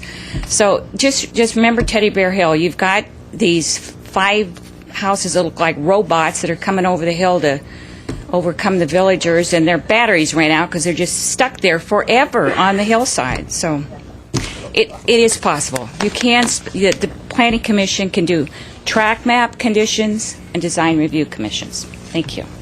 Conditions. Thank you, Ms. Stanley. Mr. Quintero. Yeah, I agree with the speaker. To me, the DRB portion of this isn't arches and what kind of window and fenestration and so forth. To me, is the site planning, and to just continue this process of approving subdivision maps and breaking up parcels and so forth without any idea as to what's going to go on those. Normally, it is hillsides. What's going to go on those hillsides it doesn't work, and it's not fair for the developer either, in the sense that they may have something in mind, and then they find out that absolutely not. The neighborhood doesn't want it. The new DRB boards don't want it. So I think we have to try to mesh. Legally, we do whatever we can. Let's try to mesh design and the subdivisions, because otherwise I think we're just going to have more of the same in the coming years. All right. Is there any other? Yes, Mr. Yusefian. A question from the city attorney and also planning director. Currently, can the planning commission, by policy, attach conditions to a subdivision? Yeah. There are some certain conditions, general conditions, that can be attached. I'm going to ask Wolf to answer this. For example, what Myrna was talking about, can they do that? Councilman Yusefian, members of council, let me address it this way. Your typical tentative tract condition has to be completed prior to the final map being approved in the case of a tentative tract, or recorded in the case of a parcel map. So if what you're trying to condition takes place after the lines are created and the lots are created, it probably isn't an appropriate tentative tract condition. What you can do is, to get around some of that, is that's what you'd have to do. You'd have to condition something to use another vehicle to accomplish that. In other words, you'd say you have to do a covenant agreement with the city promising to build a one-story house. You couldn't legally or appropriately put on a condition that you build a one-story house, because you can't build the house in a single-family situation before the map is recorded. You can't get a building permit. But you can write a condition that says this is what you need to do. If it can be done prior to the final map being approved or You recorded. can't write a condition that says the height of the house cannot be any more than, let's say, 16 feet. You can't write a condition that says the driveways need to be coming out of such and such location. You're saying you can or you can't? You can. But that is after the map is recorded. So no, you'd have to do a circular route to Mr. get City there. Manager. Well, I'm wondering, leave this up to the city attorney, but I'm wondering if you couldn't have a condition that says prior to finalization of the tentative map, you shall enter into a covenant agreement with the city regarding those conditions that aren't necessarily tentative tract map related. Right. That's what I was trying to. So if they don't complete the tentative, then they don't have to enter into the covenants. If they want to go forward and finalize it, they first have to complete some other legal structure that would commit them to limitations on the ultimate development. You don't have to change the process to do that if there's something so outstanding that you would, or the Planning Commission would want to do. Again, generally speaking, if it's that sensitive, if it's that critical, maybe you don't want to approve the map in the first place. Okay. Mr. Youssef. One last question. I'm not talking about condos because most of the stuff we see is This about is different, condos. right. How many subdivision maps have you seen, or how many lot splits have you seen come to us in the last year? I mean, come to staff. Staff, not in single family. Well, that would be conventional tentative tracts. None. Parcel maps, only the two on appeal. Mm-hmm. You denied. Parcel maps are pretty rare. Tentative, conventional raw land subdivision tentative tracts are even more rare because of the land that's available. Right. We bought everything else. Yeah, we bought so much. Okay. So I just want to inquire, because we're now talking about the Planning Commission, and that isn't a part of this motion. And so I understand the general inquiry, but before we go down an entirely different rabbit hole, let's come back to the current rabbit hole. We're at item 8D, which is a motion. Mr. Kisaki, and if you wouldn't mind reading it again. Certainly. Director of Planning regarding potential for combining design review with subdivision applications. D1 is motion directing staff to maintain current policies regarding subdivision applications. Okay, thank you. Mr. Weaver. I'll move 8D1. Second. Okay. A motion and a second. I have no further speakers on this item. Are there any other comments? Yes, sir. Mr. Najarian. Please keep us posted. I think that 8D1 is going to pass, maintaining the current policies, if I'm counting my votes correctly. But, I mean, perhaps speaking for the council, I think there's truly a desire to prevent things like Teddy Bear Hill from happening.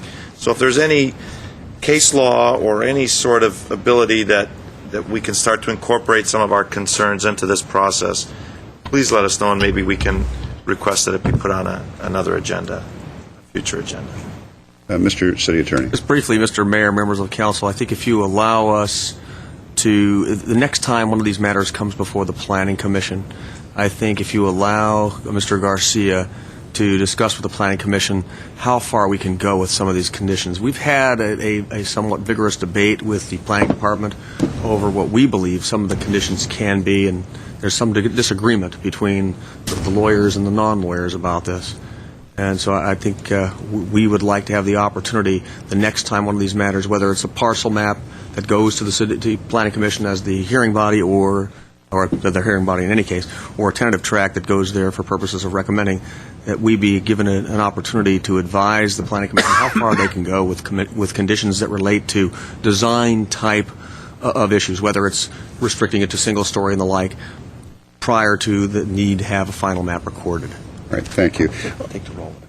Okay. Mr. Kisaki, let's call the roll, please. Council members Najarian? Quintero? No. Weaver? Aye. Yusefian? Aye. Mayor Draymond. Yes. All right.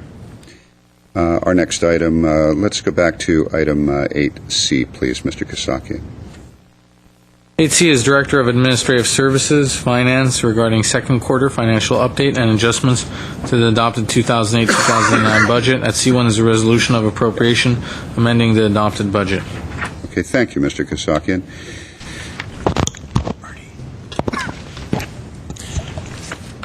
Mr. Elliott. Good morning. Good morning. I want to remind the finance director that we are still in the same 24-hour period. Sometimes it doesn't feel that way. Like it. Just doesn't feel like it. But it's day 2. It's still today. It's a very long PowerPoint presentation. Let me also mention, Mr. Elliott, before you begin, that we do have one, at least at this point, just been handed a late-breaking bulletin. We now have 2 speaker cards on this item. Okay. Good evening, Mr. Mayor, members of the council. Before you tonight is the mid-year financial update, much of which we have discussed at prior meetings and or study sessions. I'd like to first thank Michelle Flynn for all her hard work and effort on this. It has been extreme the last few months, and there's not too many weekends she hasn't worked of late. Tonight we're reviewing where we're at as of 6 months. We reviewed a lot of this in our study session last month. And tonight we are taking or asking for the formal actions to go with the update that we have shown you previously. Again, just to review where we're at on our revenues as of 6 months, we're at about 35.7% of our revenues in the general fund, and expenditures are tracking about 47.2%. Obviously, revenues are down slightly from last year due to the economy, and hence why we have a gap in our budget. Just to recap a little bit some of the highlights of where our resources and revenues are. We don't know what our holiday quarter sales tax are as of yet. We won't know that until the first part of April, and we will hope to have a better idea how our sales tax is doing. Typically, the holiday quarter represents a relatively large chunk of our sales tax, and we are still trying to sort out where we will be with some of the changes to our sales tax base with auto dealers and the loss of Mervyn's and Circuit City, but with the addition of Americana. Again, to reiterate, construction revenues, our permit revenues are down because of the economy, although our property tax is still relatively stable. I wanted to spend just a brief minute and remind everyone what was done to get to this point in adoption of the original 2008-2009 budget, and some of the efforts that departments had done in eliminating the 43 positions and some of the other programs and services, the SROs, the COPS program, some of the recreation and library programs were already reduced going into this budget. Our revised revenue projections for this year, and we discussed this last month. Obviously, the biggest reduction is in the area of sales tax, which we have discussed at length, and some of the other permits from building and construction-related activities. It totals a revised gap in our revenues of about $8.4 million. So where does that leave us? Our adopted budget is the top line there, as you can see. The revised resources reduction revenues is pulled out, so in showing our complete shortfall at this point.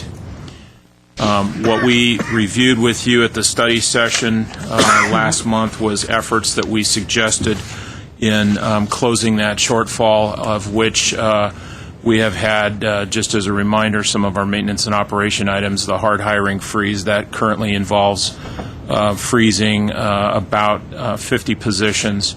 We've done a lot of different measures in terms of doing energy audits and getting rid of personal appliances, We are moving forward with our consolidation of all our fleet and looking at a lot of different things revolving around the fleets. We're trying to reduce fuel consumption. We've restricted travel and training where possible.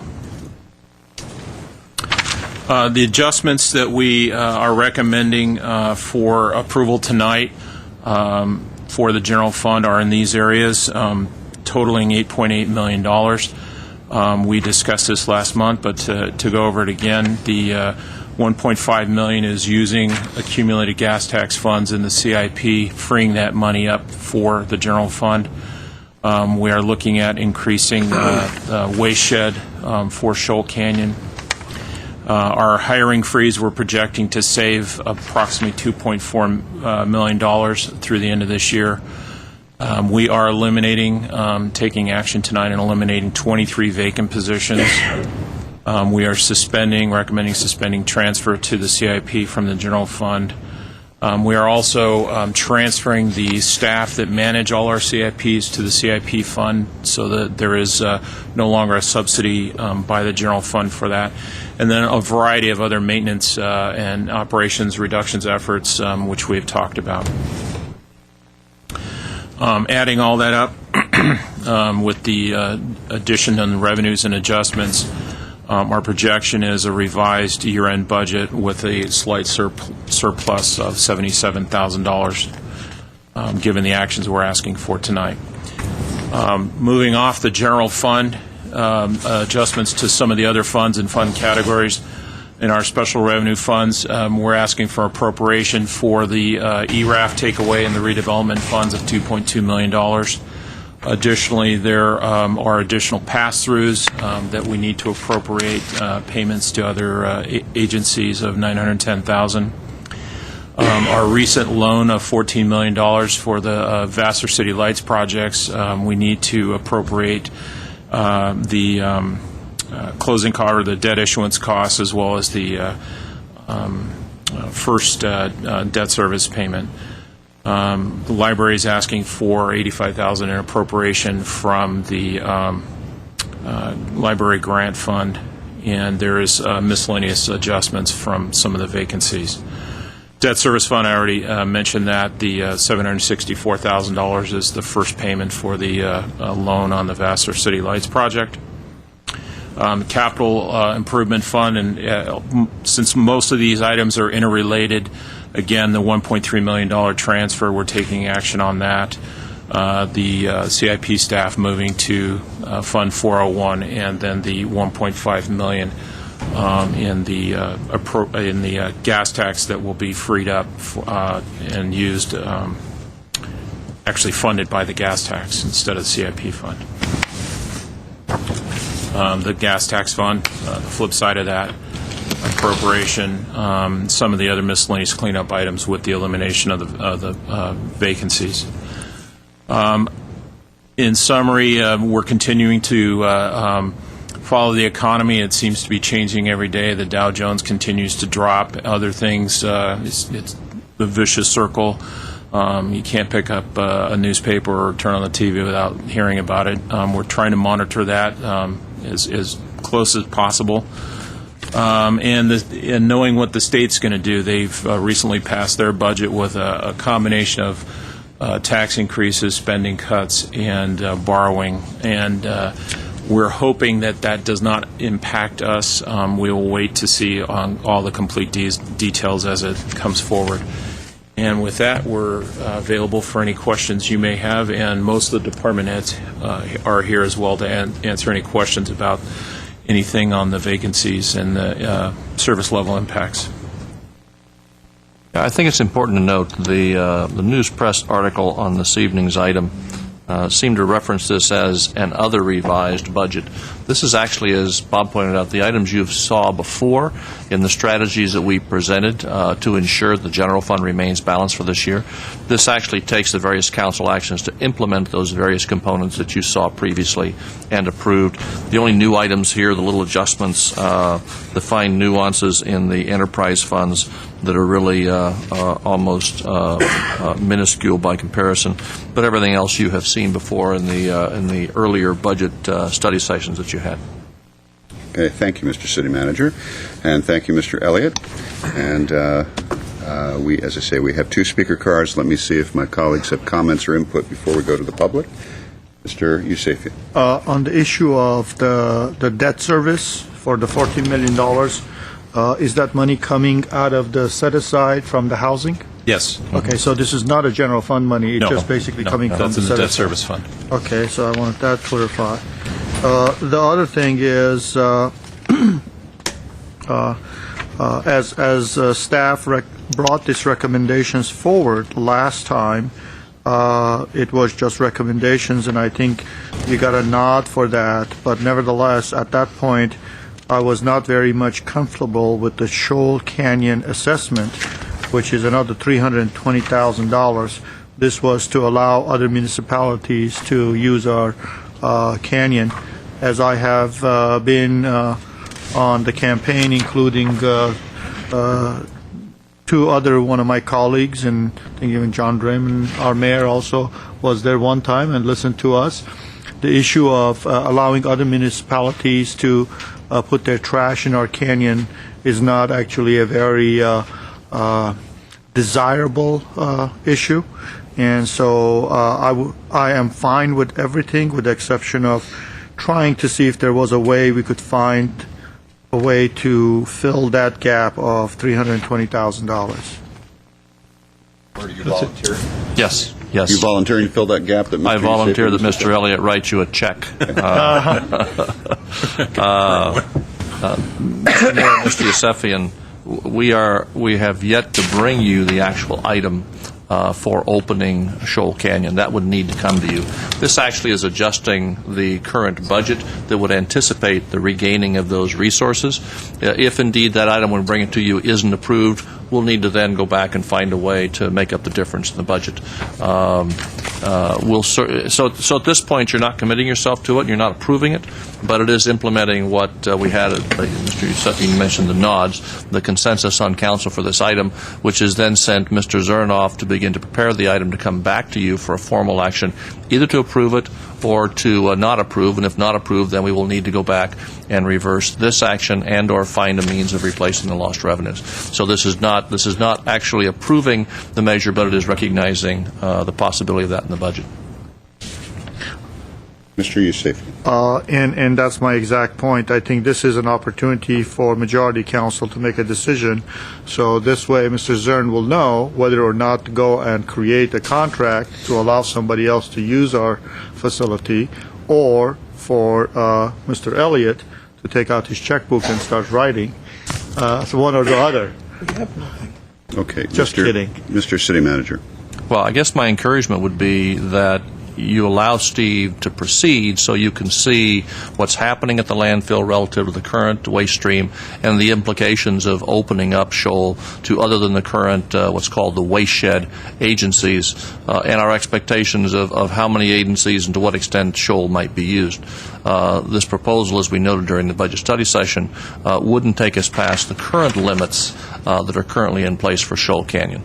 But you may want to see the extent to which Shoal has been impacted by the economy, the extent to which the waste is down, and what latitude you may have in approving others to use it and for what period of time before you make a decision. All right. Mr. Quintero.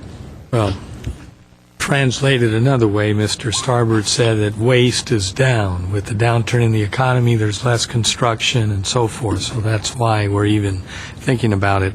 But overall, my inclination is going to be to not open it to more transfers to more waste. But whatever, we'll wait and see till the report comes in.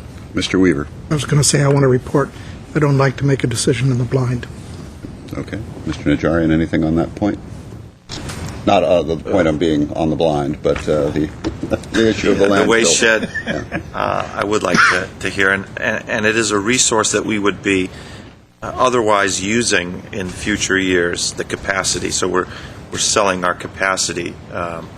So I'm not sure how great that is, but I would like to get a little more information on that. All right.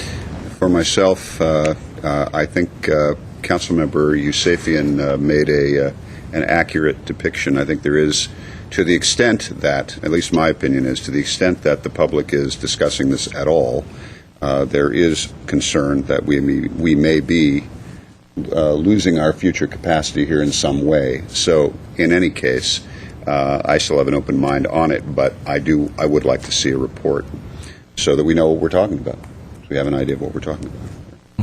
So, all right. We do have 2 speaker cards, and I had asked whether my colleagues wanted to speak first, hear from the public. Does anyone else have any questions or comments before we go to the public? Mr. Najarian, Mr. Quintero, Mr. Weaver. All right. Our first speaker is Mike Mohill, followed by Al Hoffman.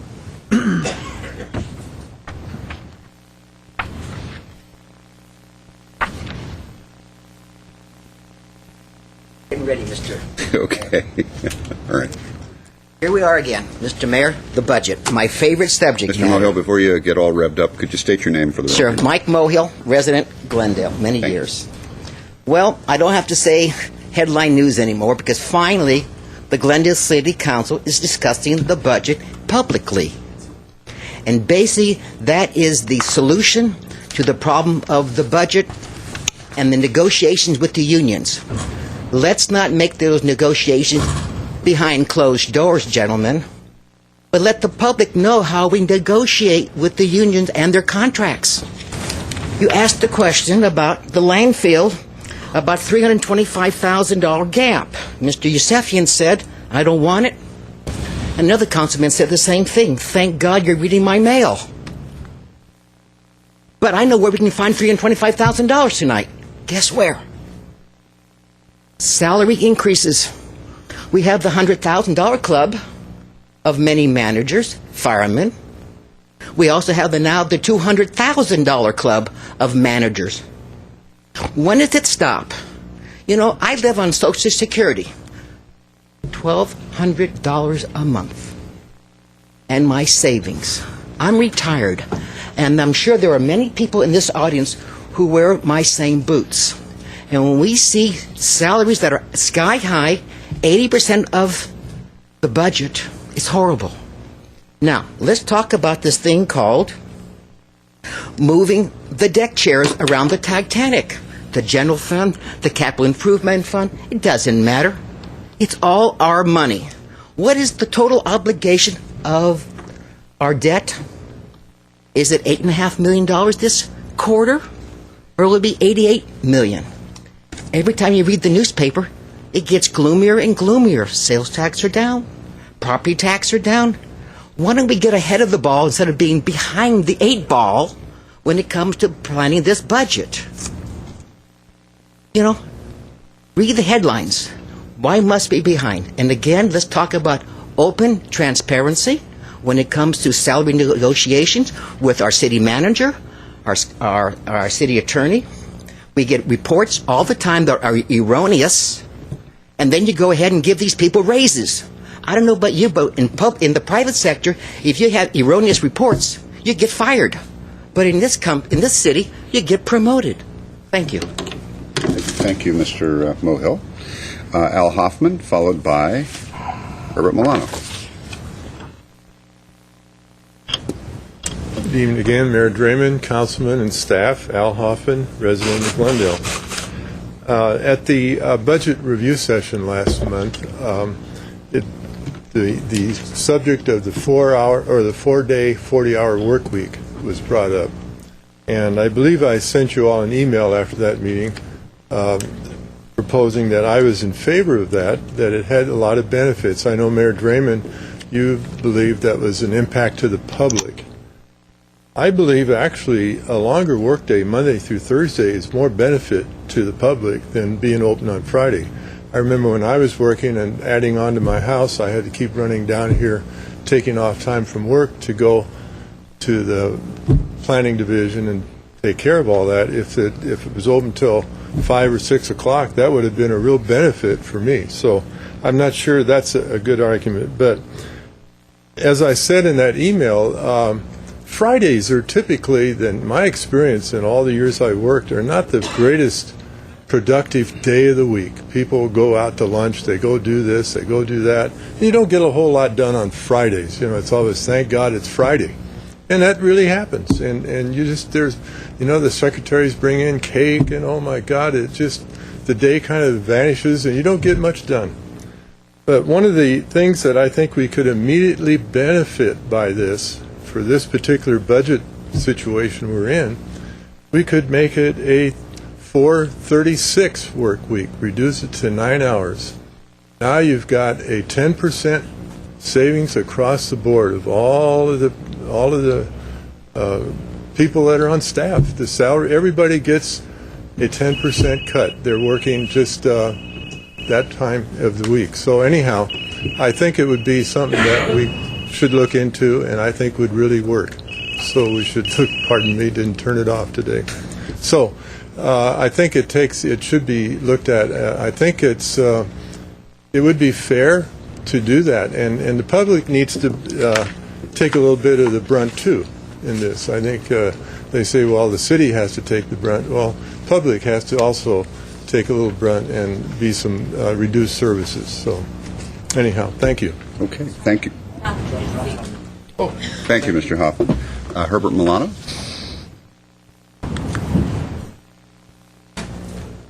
Mayor Draven, members of the City Council, my name is Herbert Milano. Good evening.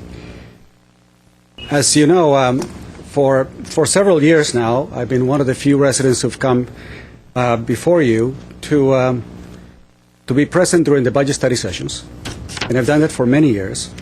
And I've taken the time to look at the budgets of several years and created charts that I presented to you before. I've been reading the CAFR, and I've been discussing the city's budgets with a retired now senior financial officer from the city of Los Angeles, who basically sat down with me to look at the trends with regard to the city. And yes, many of the trends that the city of Glendale has are very similar to what is transpiring in Los Angeles and other cities as well. But that does not detract from the fact that the city of Glendale has had the opportunity to control those costs. During the housing boom, as new properties were being sold, as old properties were being sold, as new construction was coming up, the staff came to you and the unions came to you for additional memorandums of understanding to increase the pay based upon the new income flows that were coming in. In other words, you granted increases in salaries and benefits that now we must live with based out of that bubble in the increase in the housing. And those were unsustainable. About 2.5 years ago, the Finance Department presented to you various different scenarios with regard to the future income of Glendale when it comes to sales tax and property tax and all the other taxes as well. And not all of them were positive. There were going to be some declines, and yet you decided to agree on those particular MOUs, irrespective of the fact that you would be seeing downturns in the revenue stream. But for years, you've had the Glendale Water and Power as your buffer, transferring $20 million, $24 million from the Glendale Water and Power, and allowing significant increases in pension benefits that are nothing remotely close to anything that you find in private industry. So there used to be a time when a city government job meant that you earned a little bit less, maybe 10% less or 50% less, because you had a great, pension afterwards. But now it's all turned upside down. Now the city salaries are sometimes 2 times, 3 times what you get in private industry, and on top of that, you get all of these additional benefits, time off, and pensions that are truly incredible. A man last year is now getting $180,000 a year in pension benefits. My point is that if you really want to cut and find it, you're not going to find it by trying to save somebody's hairdryer from coming in, for bringing it to work. You're going to find it out of the payroll. It's the only place where you're really going to make any significant impact. Thank you very much. Thank you, Mr. Milano. Mr. Mohill, I know you applaud every time certain people speak, but take it easy. Take it easy. All right. All right. That was our last speaker card on this item. Let me start on the left here with Mr. Weaver. Any comments? I'm okay with what we're doing here tonight, but I've been watching this campaign go on for months and months now, hearing the same rhetoric. And I often wondered why at the podium we don't have, I think we have been the third largest financial headquarters in the state of California. I don't know if we can claim that today. But why don't we have CFOs, CEOs of companies, executives, standing here telling us how badly we're mismanaging the city, and have been doing for decades, I suppose. Some of the people who get up here and keep claiming that and are claiming it out there in the elections, these people have been briefed by staff continually. But those people don't want to hear that because they know more than the staff. And apparently they know more than the executives that don't choose to come down here and complain to us.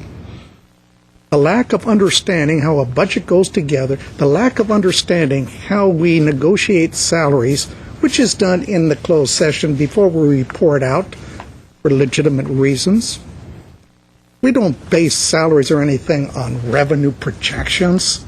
That's ridiculous. We base it on competitive salaries that other cities pay. If we do not compare with other cities, you know what's going to happen to our people. We take a 25% cut in the salaries we pay our city staff. Do you think they're going to stay here? Let them go. Yeah, let them go, and we'll bring in new people. Keep the lights on. And we'll try to keep the lights on. We'll try to start up, and when the outages occur in the water and power, don't complain. When you don't have the engineering done right, don't complain. When the planning department doesn't get it right with all the things we discussed, don't complain. That's what's going to happen if you cut staff wages when we do compare them. And I've sat here 12 years, and I've been involved in many negotiations, and I've never sat with one council yet that has not been willing to pay comparable salaries to a host of other cities in Southern California. It's so easy to say we're overpaying. You can go back, way back in time, and you look at the same comparisons. Salaries are always the major component of a budget. And police and fire safety are the major component of that factor. It's always been that way. Sometimes we have been low in certain categories in funding, salaries. We've lost people. You don't want to do that. And if you lose a policeman or a fireman, do you know how long it takes to recruit a qualified fireman or a policeman to put him through the training? Not months, you're talking years. And we can't afford it. If you're complaining about this, then explain how Villagrosa in LA is hiring 1,000 new police officers into the force. Going from a zero rubbish collection to $35, $61. Wow, you want to do that? What do you expect? What is this? You can't rebut. Mr. Kosaki. You're not allowed to rebut, Mr. Milano. You already sued me for $1 million, and that didn't work. He wants to rebut. Oh. Yeah. He did. It's in the records. He sued the city, wanted $1 million from me because he didn't get to rebut. It's not permitted. He had his turn, I'm having my turn. He already cost the city over $600,000 on a lawsuit against the city. On the downtown Pacific plan, he lost in appeals court. $700,000. Think about that one. You know, this city does a great job.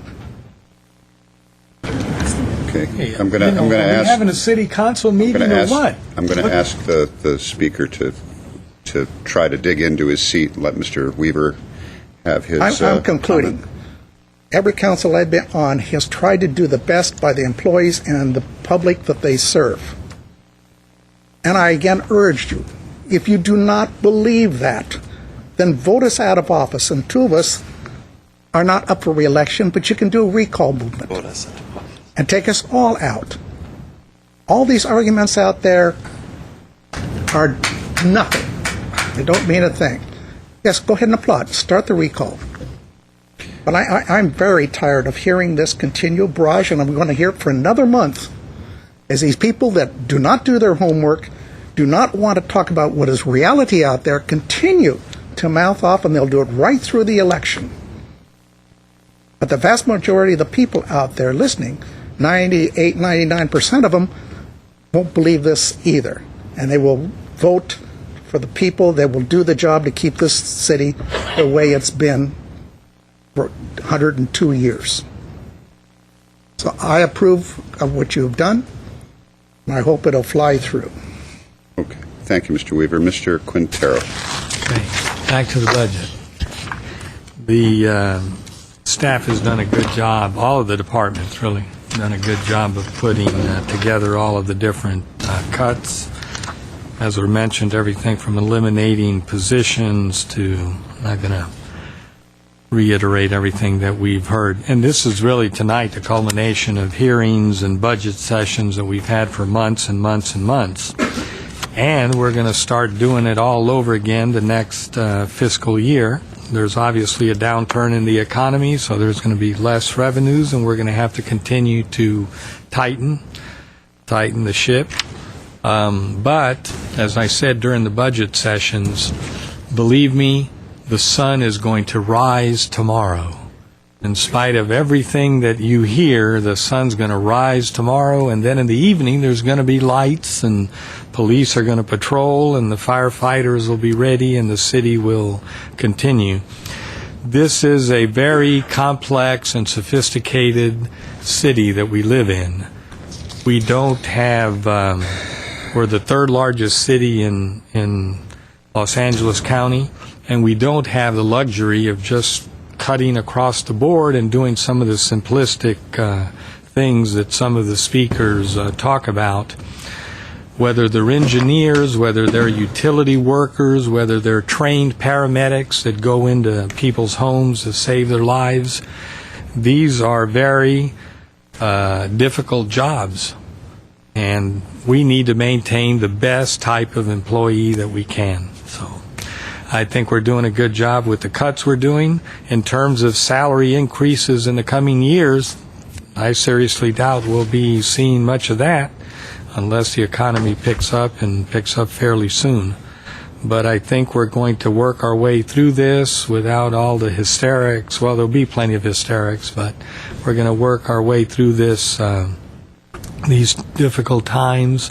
And at the end of the day, we're all going to live in a great city with nice paved streets, beautiful parks, and all the services. So I really don't, I don't think we're in a crisis. Let's just put it that way. So at any rate, I'm glad that we're finishing this up, and I'm looking forward to hearing what Mr. Zern has to say about that landfill. That's it. Okay, thank you, Mr. Quintero. Mr. Najarian. We have been studying this for some time. We've had study sessions and heard from the public. And it's unfortunate that the revenues are down. Most of those revenues, interestingly, are from the sales tax, transient occupancy tax, building permits, motor vehicle in lieu fees. Property taxes are not down because it is a more stable tax base. In fact, it still may be a little few percentage points increase this year.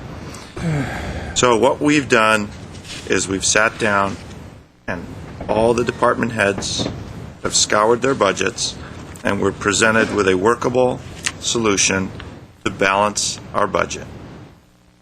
We are balancing our budget, ladies and gentlemen, and in light of the severe meltdown of the finance and credit markets, the downturn in sales taxes, we are going to have a balanced budget, and we're not going to be tapping into our reserves. Now, don't forget, we have a how many $1 million reserve currently, Mr.? In the general fund, about $53 million. $53 million reserve.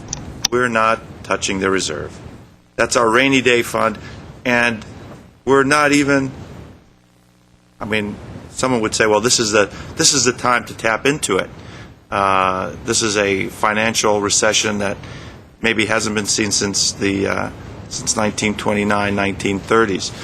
But we're not doing that. We're doing it by cutting our costs, cutting our expenses. We're going to get through this without any problem. For the future years, there's plenty of work we can do. Well, let me ask this. Do we have other tools that we can use to cut our expenses, Mr. Starbird, such as furloughs, such as reopening labor agreements? Mr. Mayor, Mr. Najarian, let me answer that question this way. The items that you have before you this evening and that we got consensus on at the last budget study session are strategies that I call stopgap measures to ensure that this fiscal year we will not have a deficit, that you and we in the city will live within its means and will not dip into reserves. I don't see these as the entire permanent solution to the problems that we face. My anticipation is that this downturn is going to be rather long and wide and deep, and we're going to have to make some structural changes to address it. A hiring freeze, as I've noted before, is a very blunt, coarse way to make program adjustments. As we go into the next fiscal year, we're going to have to take the savings that we've implemented here and begin to put them into a more permanent form so that they can be longer lasting. I mean, this could be 2 years, 3 years beyond what we're currently facing, so that we don't have to have things like a broad-based salary freeze. And we are going to bring back, and we'll be discussing with the employee groups how they can contribute to ways in which we can continue to reduce costs. This will address this year. Frankly, it does not entirely address what we're anticipating next year. We have more work to do. But all the feedback we have from all the employee groups is they stand ready to contribute and work with us in finding long-term solutions to this. So I'm very optimistic. I think the message here is this city continues to live within its means. And I'd like to add that this city council is committed to maintaining a balanced budget this year, next year, and every year thereafter. And yes, it's going to involve some cost cutting. It's going to involve placing priorities and funding those priorities that we see fit. It's going to get done. We're going to make it through. Easy? No, not easy. But will it be done? It will be done. And this is one step that we've taken. This year's budget is going to be handled, and it will be balanced. I support everything, and let's look at that Shoal Canyon, though. That's the only the caveat that I have on these items. Okay, thank you, Councilmember Najarian. Councilmember Yusefian. Thank you, Mr. Mayor. I think some of my colleagues said pretty much what I was going to say to an extent, which is, as you know, some of you know that I've been critical on the issue of the budget. I will tell you that based on the economy that is out there, we have another 3 months before our fiscal year is completed, June 30th. 3 months, 4 months? 4 months. Considering the cuts that we are putting in play, I think in the end of the day, we will have a balanced budget. We may have a little bit of a surplus on top of that. As Mr. Starbird says, next year is a whole different game, and with the economy being so volatile, you really don't know what you're going to face, but whatever you face is not going to be that great. Mr. Contreras is right, the sun will come up. It has been doing that for several million years, and it will continue to do that. Before I'm dead and gone, it'll still come up. But I think we collectively worry about what you see after the sun comes out. And believe me, we work hard to make sure what you see is something you saw the day before, which is beautiful parks, libraries that are functioning, police department that is functioning, fire department that shows up. And we do our battles here, and we have different perspectives. We fight for the people one way or another. But ultimately, when it's all said and done and settled, I can guarantee you that this council, previous councils, for 102 years tried to do the right thing for the city as a whole. And so in my opinion, at this point, this is what we are doing. And next year, we will deal with the tough decisions that it has to come in. But we won't be the only ones. The rest of the nation is grappling with this. The world is grappling with this. And it will take several years, but we will eventually prevail. And as our president says, we're Americans, and we can do it. So we're Americans and Glendalians, and we could do it also. Thank you, Mr. Mayor. Thank you, Mr. Yusefian. Mr. Elliott, I have one quick question. So I want to address the question Mr. Hoffman, or the comment Mr. Hoffman raised about Fridays. I think the total annual savings was what? If we had done that, if we were, it was $180,000. It was about 80,000 and change for each Friday. So if we close, there was a thought of going back to the alternating Friday closure, which was about 80,000 and change. Correct. We just assumed you could double that if we closed every Friday. Right. It's about 160. Right. About 160,000. Yeah. Yeah. And my comment, Mr. Hoffman, just so you know, and I don't disagree with you that people do differ on the issue. My comment at the time was that, to me, somewhere between $80,000 and $160,000, $170,000, to me is not a lot of money when you contrast it with the inconvenience to the public that I think occurs when a city government shuts down for a day of the week. And I understand people disagree on that, but I just wanted you to know that's where I was coming from on that. It's the value more than the concept of longer hours during the week versus being closed. To me, that's not a good value for taxpayer money. Anyway, it's a funny question to sit. I heard one of my colleagues, I mean, they were satisfied with the budget. I don't remember which one with this. But bottom line is, I'm not sure any of us are completely satisfied with it. I think it's that at some point you start the discussion, the debate, and the process. The public weighs in. You have budget study sessions. There's an adjustment. And then we work on that adjustment. And as the picture changes, the revenue picture changes, the expenditures change, you adjust again. And this is where we are now. I view this more as a snapshot than something written in stone. This is not where we were the last time we looked at the budget, which wasn't that long ago. And I'm quite sure this is not where we will be when we look at it again. I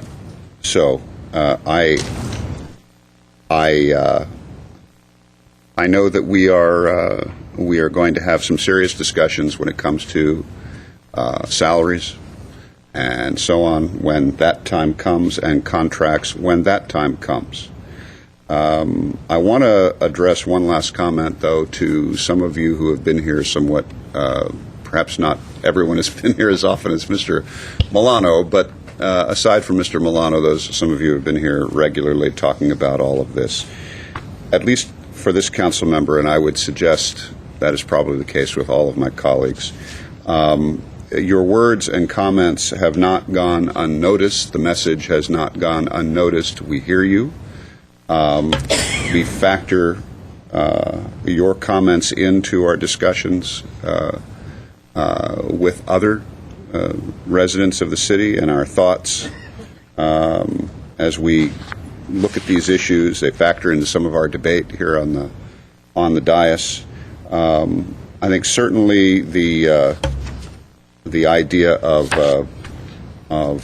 taking a closer look at salaries, taking a closer look at contracts and how we interact as council people, looking at those things versus things some of our other constituents are saying as to what their desires are that we cut and not cut. So I think the message is there. I think that pragmatism is a lot of this, and prioritizing what we have to cut, what we can cut, and what we can't cut. And right now, I think this is the best we're going to get at this time. That's not a factor of unions talking to us. It's not a factor of somebody, some hand coming down from out of the heavens offering us a deal. It's just the facts. This is where we are, folks. This is a snapshot of right now. And I truly believe, and I think you're hearing from my colleagues, this is the best we're going to do right now. We're required to have a balanced budget. It is a balanced budget, and there's going to be an adjustment when the next adjustment is necessary, and we know that's coming. This is not a predictable time in our local economy, our state economy, or our federal, national economy. I think anybody that tells you it is screwy. It just isn't. So we're trying to react to issues on the national scene, state scene, and locally that are rather unique, and we'll continue to do just that. So anyway, I'm satisfied. I don't have any other speaker cards. If there's no other comments, I'll certainly entertain a motion. Move 8D1. All right. Mr. Mayor, I'll second that. 8C1. Excuse me. C1. I'll second that with the proviso that Mr. Zern comes back to us later on with the Shoal Canyon issue. Yes, I think Already is. we will do that. There is That's a given. unanimous consensus on that, Mr. Zern. So, we have a motion and a second. Mr. Kasakian. Council members Najarian, Yes. Quintero, Yes. Weaver, Aye. Yusefian, Aye. Mayor Draymond. Yes. All right. Let's move on then. I believe we are at 8E, like Edward. Mr. Kasakian, could you please? Director of Public Works continued from February 24, 2009 regarding parking facilities, contract for the city parking structures and the Glendale Transportation Center. At E1 is motion authorizing city manager to execute a 39-month agreement with 2 one-year extension options with Modern Parking, Inc. for a total contract cost not to exceed $5,755,306. At 2 is a resolution appropriating $311,242, and 3 is a motion directing staff. Okay, thank you very much, Mr. Kasakian. All right. Mr. Mayor, Mr. Zern. if I There could. you go. I Mr. was looking around the room to see who was going to jump forward. I threw the line out there. Yeah, thank you. I appreciate that. That's my second lifeline of the evening gone. All right. Mr. Mayor, members of the council, this item was held over from last Tuesday, where council made a presentation and a recommendation to the council based on our exclusive negotiations per council's direction with Modern Parking. Council engaged staff, they engaged the potential contractor in questions and information gathering, and the result of that was the 4 council members present, a 2-2 deadlock, which has carried us over to this week. So we are here and prepared, staff is here and prepared to answer any additional questions you have or provide you any additional information. A quick scan of the audience, and I think all of the firms are here again and their representatives to also provide you any information you might want from them. With that said, and knowing Mr. Yusefian wasn't here, he may have some specific questions, but with that said, and not predicting a vote, in the event that it is not the majority of the council's desire to move forward with the recommendation, I do have an option to present to council for consideration at that time. So with that, Mr. Mayor, we're here and ready to... So is that known, Mr. Zern, in the trade as a teaser? Is that... I can go further. I didn't mean it to be a teaser, but I didn't want to be presumptuous as to what the outcome of the vote might be. All right. Well, we are working on a particular motion and vote. Let's go to Mr. Yusefian and see where he is, if he cares to at this time, because I'm sure he has spent time looking at the... Yes, Mr. Mayor, I did spend time, and I viewed the tape. I had also read the staff report from last week. I had a question that I wanted to ask is, currently, after we pay everyone, how much money do we make from all of these parking facilities that any of these organizations going to maintain? Mr. Mayor, members of the council, I believe that our revenue generation on the garages for this fiscal year is about $2.2 million. I don't know right offhand. Mr. Elliott's got the budget, so I'm kind of hawing a little bit while he looks that up. Okay. The reason I asked is because there are some cities that are completely flipping this whole idea of actually having a company maintain, and they collect the money, and then later on they keep whatever it is, going into a concession type of a contract, which is they basically said, these are our buildings, we'll take a bid on whoever gives us, in our case will be 2.5 million and higher, the person who pays us the most, we will take that money and they will be the ones who will operate it. They pay their own expenses, they deal with the insurance and so on and so forth, and we just take the money. Is that something we can do? Number one. Number two, if we do that, Mr. City Attorney, would that create a liabilities for us, or can we waive that liability to whoever ends up being the contractor? Well, Mr. Mayor, members of the council, Councilmember Yusefian, this comment, and I believe it was from you, had come up during a previous budget session when we were looking over the enterprise fund budgets. At that time, what my response was that we would look into that, and that's something we are doing. At this point in time, because of the need for us to move forward, I wasn't prepared to make that recommendation. We have a lot of work to do with the City Attorney's Office to see what the various ramifications or impacts or nuances that we may need to consider and bring those back to Council. We can certainly continue to pursue that and bring back a report to Council on that for potential future consideration as an option for the way we currently operate our garages. I just didn't feel comfortable that we had enough information or we had vetted the issue sufficiently to make a recommendation to Council at this time. Mr. Yusefian, before you go on, one housekeeping note. I'm sorry. Mr. City Attorney, we do have some speakers that have turned in speaker cards on this item. I think it may, first of all, would it not be appropriate to hear them before, if we're going to hear them, would we not want to hear them before Mr. Yusefian makes his or reveals his determination? Normally, Mr. Mayor, that would be the case. However, you're not required to hear from the speakers. You've already heard there's been no substantial change to the issues and the items that were discussed. Really, what we're here for today is try to break a tie vote, essentially. Right. I am well aware of all of that. It's your prerogative. It is simply that I have heard that advice before, as you will recall, and ended up on the front page of the newspaper. So I am asking again. I'm putting that out there, and just wanted to leave that out there, Mr. Yusefian, if you have any desire to hear. I will keep it under wraps. Okay. As soon as Mr. Howard is finished answering my second question. And the answer to the question, which I interpret as a shifting of liability to the concessionaire, we have actually done that with other concessionaires, not a parking concessionaire, but certainly concessionaires that operate other city buildings, and we have shifted liability through requirements for insurance and indemnity.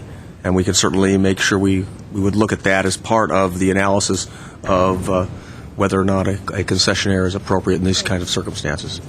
Thank you, Mr. Mayor. At this point, I would like to have an opportunity to listen to the people who have filled a card, okay, and then we can move forward. All right. There are 4 speakers. I would ask them to. Try to be otherwise brief and terse and succinct and short and economical of both word and phrase and sentence and paragraph, if you get the drift. Okay. Our first speaker is John Gantis, and Mr. Kasakian, let's leave it at 3 minutes, but hopefully. On your card. And Mr. Gantis is followed by Robert Hindle. Thank you, Mr. Mayor, members of the City Council. I am John Yantis, and I represent Modern Parking. I think I'm going to take my time that I have going over some of the figures that I've seen in the report that I think you need to know. This contract offers, pursuant to the staff position, a savings over the period of time of the contract of $375,000 over what would otherwise be there on the bids that were received. I think what's more important, though, is what are the immediate effects? We have a 3-month part of our contract, calling for the next 3 months, April, May, and June of this fiscal year, at $384,000. Last week you approved an appropriation to Parking Concepts to continue their temporary month-to-month through March at a monthly rate, which translates to approximately $129,000 per month, our 3 months. Under using their past months, not what would come in the next 3, those aren't being appropriated, they are at a $145,000. The net effect is this. Over the next 3 months, if you were to extend Parking Concepts, if you don't approve this contract, to go to another matter, you would be spending $435,000 instead of $384,000 in this fiscal year, an additional $51,000. If you carry this forward to the next fiscal year, because if you're going to not approve this and go back to the RFP process, you're probably starting another 18-month analysis.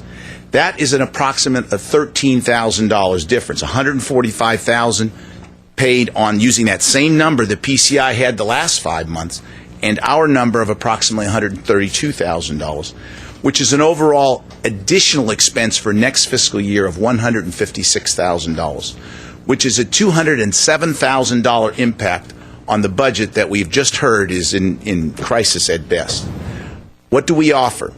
Price. I've indicated to you, we are at the lowest price overall. We have been vetted. We've been checked. It's an 8-month process. Service. You will be seeing from one of our people letters that we receive. We operate both the city of Pasadena and the city of Culver City, and Pasadena will tell you, and we'll have a letter from one of our people, that we have the highest level of service. I think one of the other issues is this. Can we do better, you'd say? This is the deal. This contract is a pass-through contract. It is a line-by-line cost item. So while we have a not-to-exceed contract, if a cost in any one line item is less, we're not allowed to get the line item that's there. We're allowed to get the cost. If the cost is more on that line item, we are restricted to the line item cost. I submit to you that you have price, you have service, and you have all the protection you need. Thank you, Mr. Mayor. Well, thank you, Mr. Gantis. That was interesting timing. Robert Hindle of Parking Concepts, followed by Gary Pitts of Modern Parking. Good evening, Mr. Mayor, members of council, Good staff. evening. My name is Robert Hindle. I'm vice president with Parking Concepts, and we are the firm that's been operating your parking facilities for the past 11 years or thereabouts. As I mentioned last week, we are appealing to you to start this process over, primarily out of what we believe to be an unfair process, unfair to us at least. As was mentioned at the original July council meeting where you heard this matter for the first time, the staff report had requested permission to negotiate with the most qualified company, which was Parking Concepts, and Modern Parking, the low price. We had read the staff report. We were there. We expected that would go through. For whatever reason, council directed staff to negotiate exclusively with the low-price company. Now, unfortunately for Parking Concepts, we weren't represented by a lobbyist. We weren't represented by a lawyer. The other two firms that were there had a lobbyist or a lawyer or both. And we've always been admonished through the 3 RFP processes that I've gone through that lobbying was not permitted. And 11 years ago, when we were awarded this contract, we had no lobbyists, no lawyers. We did no lobbying. Approximately 6 years ago, when we went through this process, it was the same thing. We did not have a lawyer. We were not represented by any lobbyists. This time around, same thing. Everyone was instructed to deal strictly with staff on this process.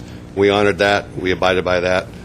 Go to the council meeting in July, and I think we were at a disadvantage because we had played by the rules. And last week, there was a comment made about this process becoming politicized. It obviously has, but that was not at the instigation of Parking Concepts. We were the last one in the game with representation. It's true we have representation now, but we did not in the past, and we never have. So I'm simply appealing to you for the fairness of this whole process, that we were taken out of the process even though staff had requested permission to negotiate with us. And the end result of the negotiations with Modern Parking, their price has increased. And that's not normally the way negotiations would go. If anything, the price should come down, not go up. The net effect of their adjustments, they're increasing the real net bottom line on their budget $5,000 a month, and that's not a factor of the 3-month extension. That's real additional dollars per month over the term of the contract. So I'll be brief. I just again respectfully ask that you reconsider this process in fairness to everybody. Thank you. Okay, thank you, Mr. Hindle. Right, Gary Pitts, followed by Jerry Scalette. Mr. Mayor, members of council, city staff, I'm at a loss to understand what's not fair about this process. This process actually started March 3rd, 2008, with a pre-mandatory walkthrough of the parking garages, which we participated. We looked at all the garages. We looked at some of the things that were wrong with the garages.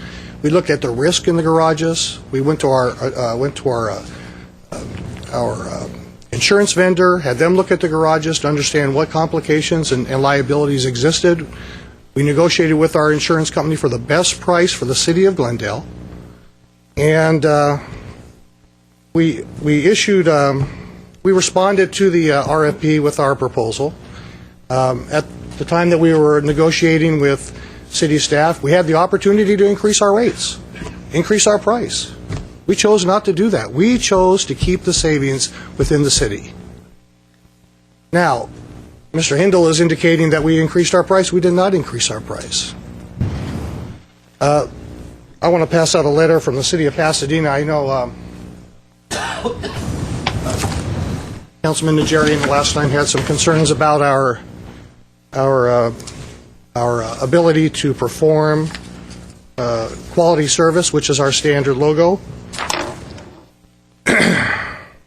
Mr. Hindle indicated that the last time that we lost in the evaluation of the criteria in our performance evaluation, if you compare the three operators that are here tonight, the average for the top portion was 55.75. We came at a 55.25, 1/2 a point lower than Parking Concepts and higher than Central Parking. City of Pasadena is saying we're doing a great job.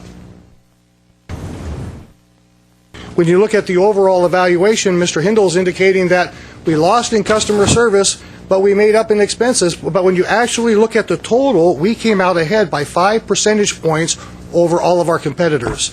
Now, you were speaking earlier about the budget deficit, how you have to remain competitive with other cities.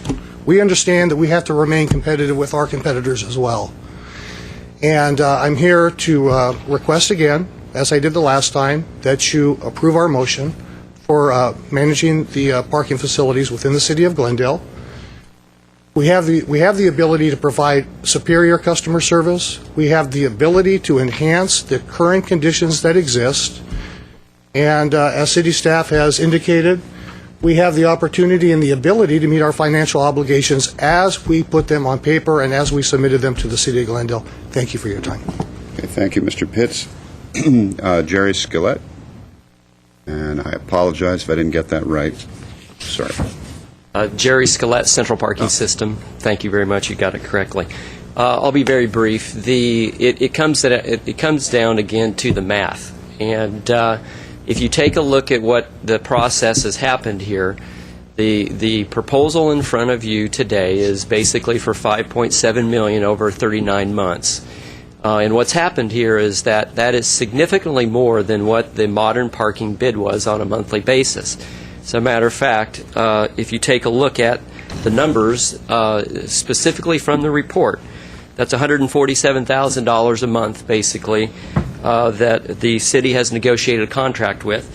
The original bid was for $131,000. It's $15,000 more a month that has increased during this negotiation process. If you take a look at our bid, which is the second-ranked bid in the financial cost proposal part of the staff report, our bid is $170 a month more than that, and that is after negotiation. So again, I think that you have to go back and look at the math.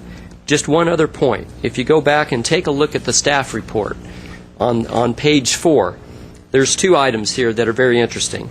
In the staff report, it says, based upon the submitted proposed cost, the panel was cautious in how they scored the cost proposals as they felt they needed further evaluation. The second item, in the next paragraph, it says, on May 26, 2008, staff issued an addendum to request a revised cost proposal in order to conduct a complete and accurate cost comparison. It's important to note that the revised pricing was not reflected in the panel scoring above.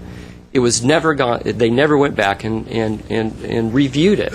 And again, it's our contention, and I think it's a strong one, that if you came back and take a look at these bids, you would find that the modern bid was not compliant. In the report itself, it talks about the security costs and the insurance costs not being and having questions in both of those.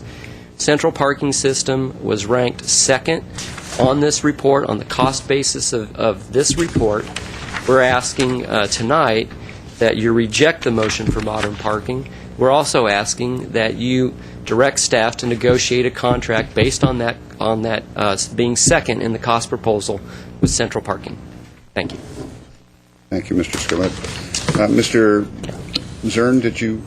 I had nothing. Oh, okay. I'm sorry. You looked over at me. I thought you had something. Only if you have a question, Mr. Mayor. Okay. Well, I have lots of questions, Mr. Zern, but I'm not sure you can help me at the moment. All right. That was our last speaker card. We will go back to Councilmember Yusefian, and then we'll go back to the rest of. Thank you. We'll go back to the rest of our colleagues, and we will see what we will see. Okay. Mr. Yusefian. Thank you, Mr. Mayor.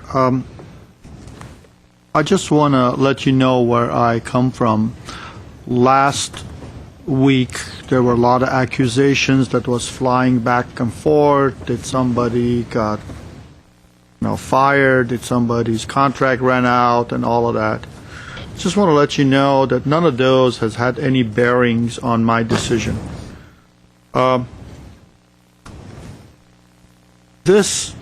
When we entered into negotiation about 8 months ago, unemployment was probably about 6.5%. Economy wasn't where it was. It's a different time. My priorities and my obligation is to the city of Glendale and how much can I save for the taxpayers of Glendale. So to be fair to everyone, and more than everything else, to be fair to the taxpayers of Glendale, my decision is to go out for bid. With the 3 that have been approved, I want a response within 60 days. We don't want to go through all the RFP requirements and so on and so forth. We know what your grades are. We know who's qualified, who's not. We already have all the grading in here, and all 3 of you are here and there within a point or a half a point here and there. So to me, it boils down to 2 things: price and service. And I know one thing in this country: there are no free lunches. So keeping that in mind, my direction will be to move in the direction of all 3 of you go out there. You already know what the ramifications are. You already know what the parameters are. Sharpen your pencils. Come back with the best price and the best service you could provide to this city. This is not a small contract. It's over $5 million. So I want the best for the community.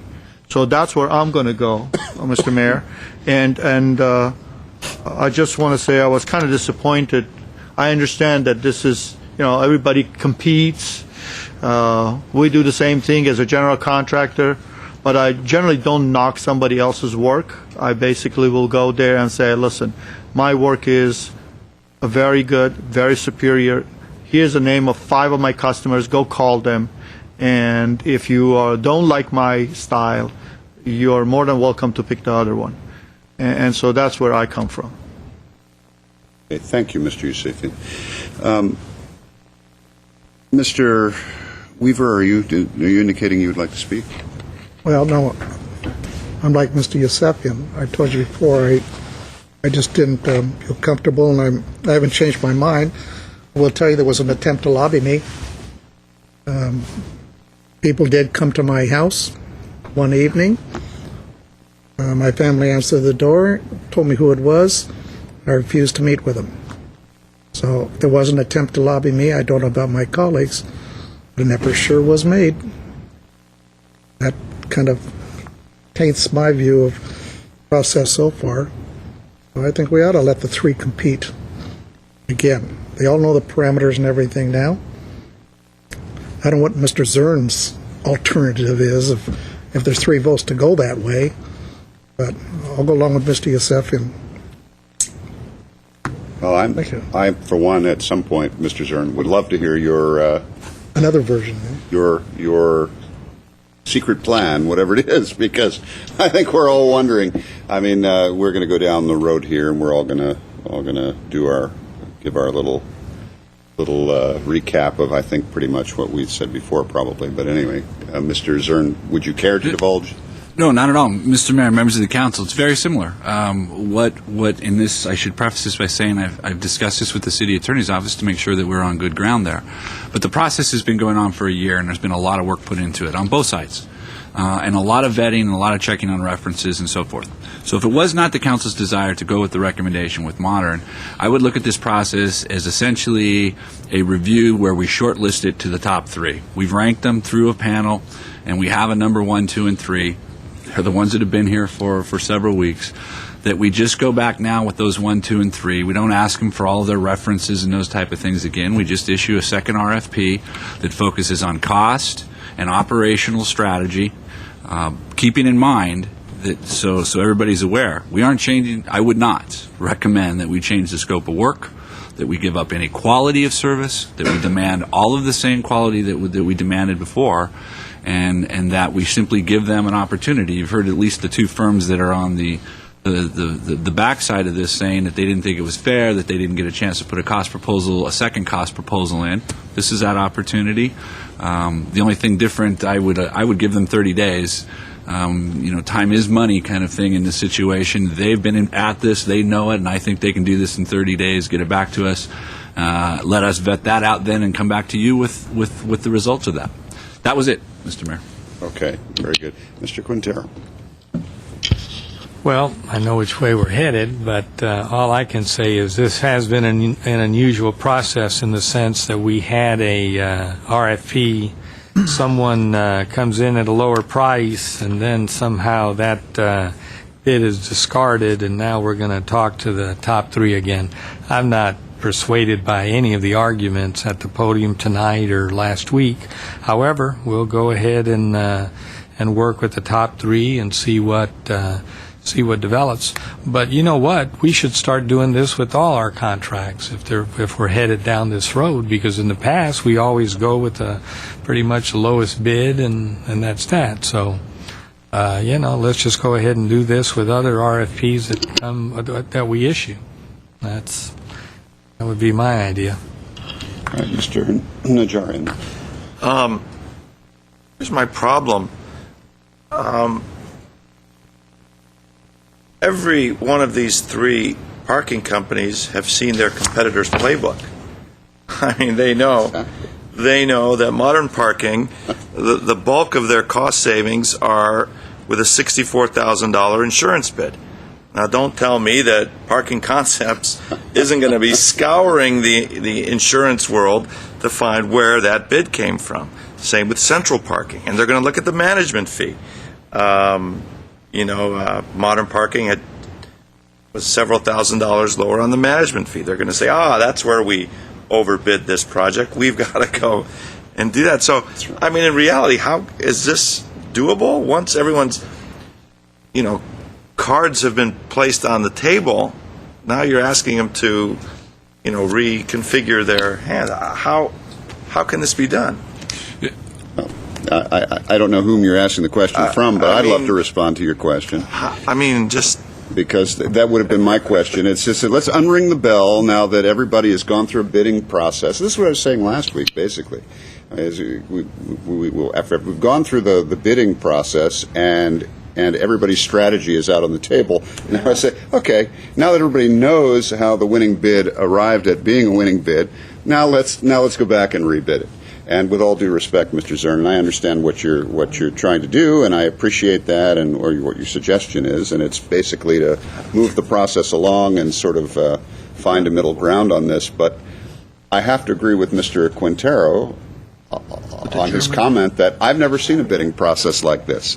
We go into a bidding process, and there's a winning bid, and right from the beginning, the two entities that didn't have the low bid suddenly are, oh, wait a minute, where did they come from?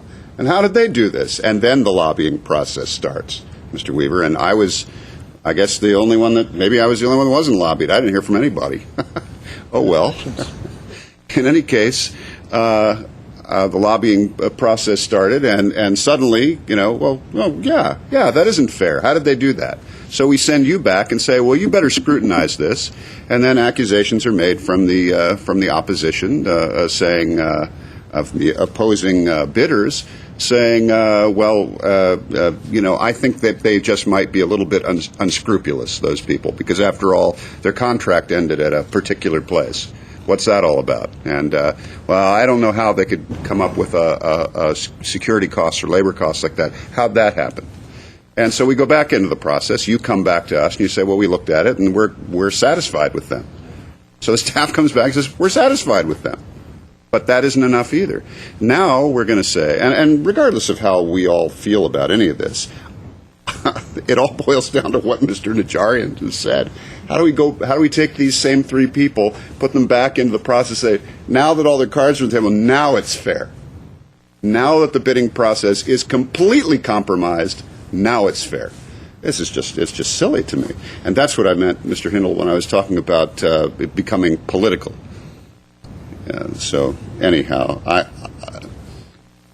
if that sounded like rhetoric, I'm sorry. I didn't mean for it to. I'm just incredulous. I don't know what the answer to your question is, Mr. Najarian. I really don't. If you have a suggestion, I'd love to hear it. Mr. Yusefian. Mr. Mayor, I just like to remind, two of you weren't here, when we gave out a contract to GWP, it was a German manufacturer, if my colleagues remember. It was very well known, a German manufacturer, about our gas insulators. It was something to the tune of $13 million or something of that nature. And they came forward and they said that they had not gotten it. Somebody else had gotten that contract. And they felt that they were more qualified than the rest, and they would come up with a better price than the rest.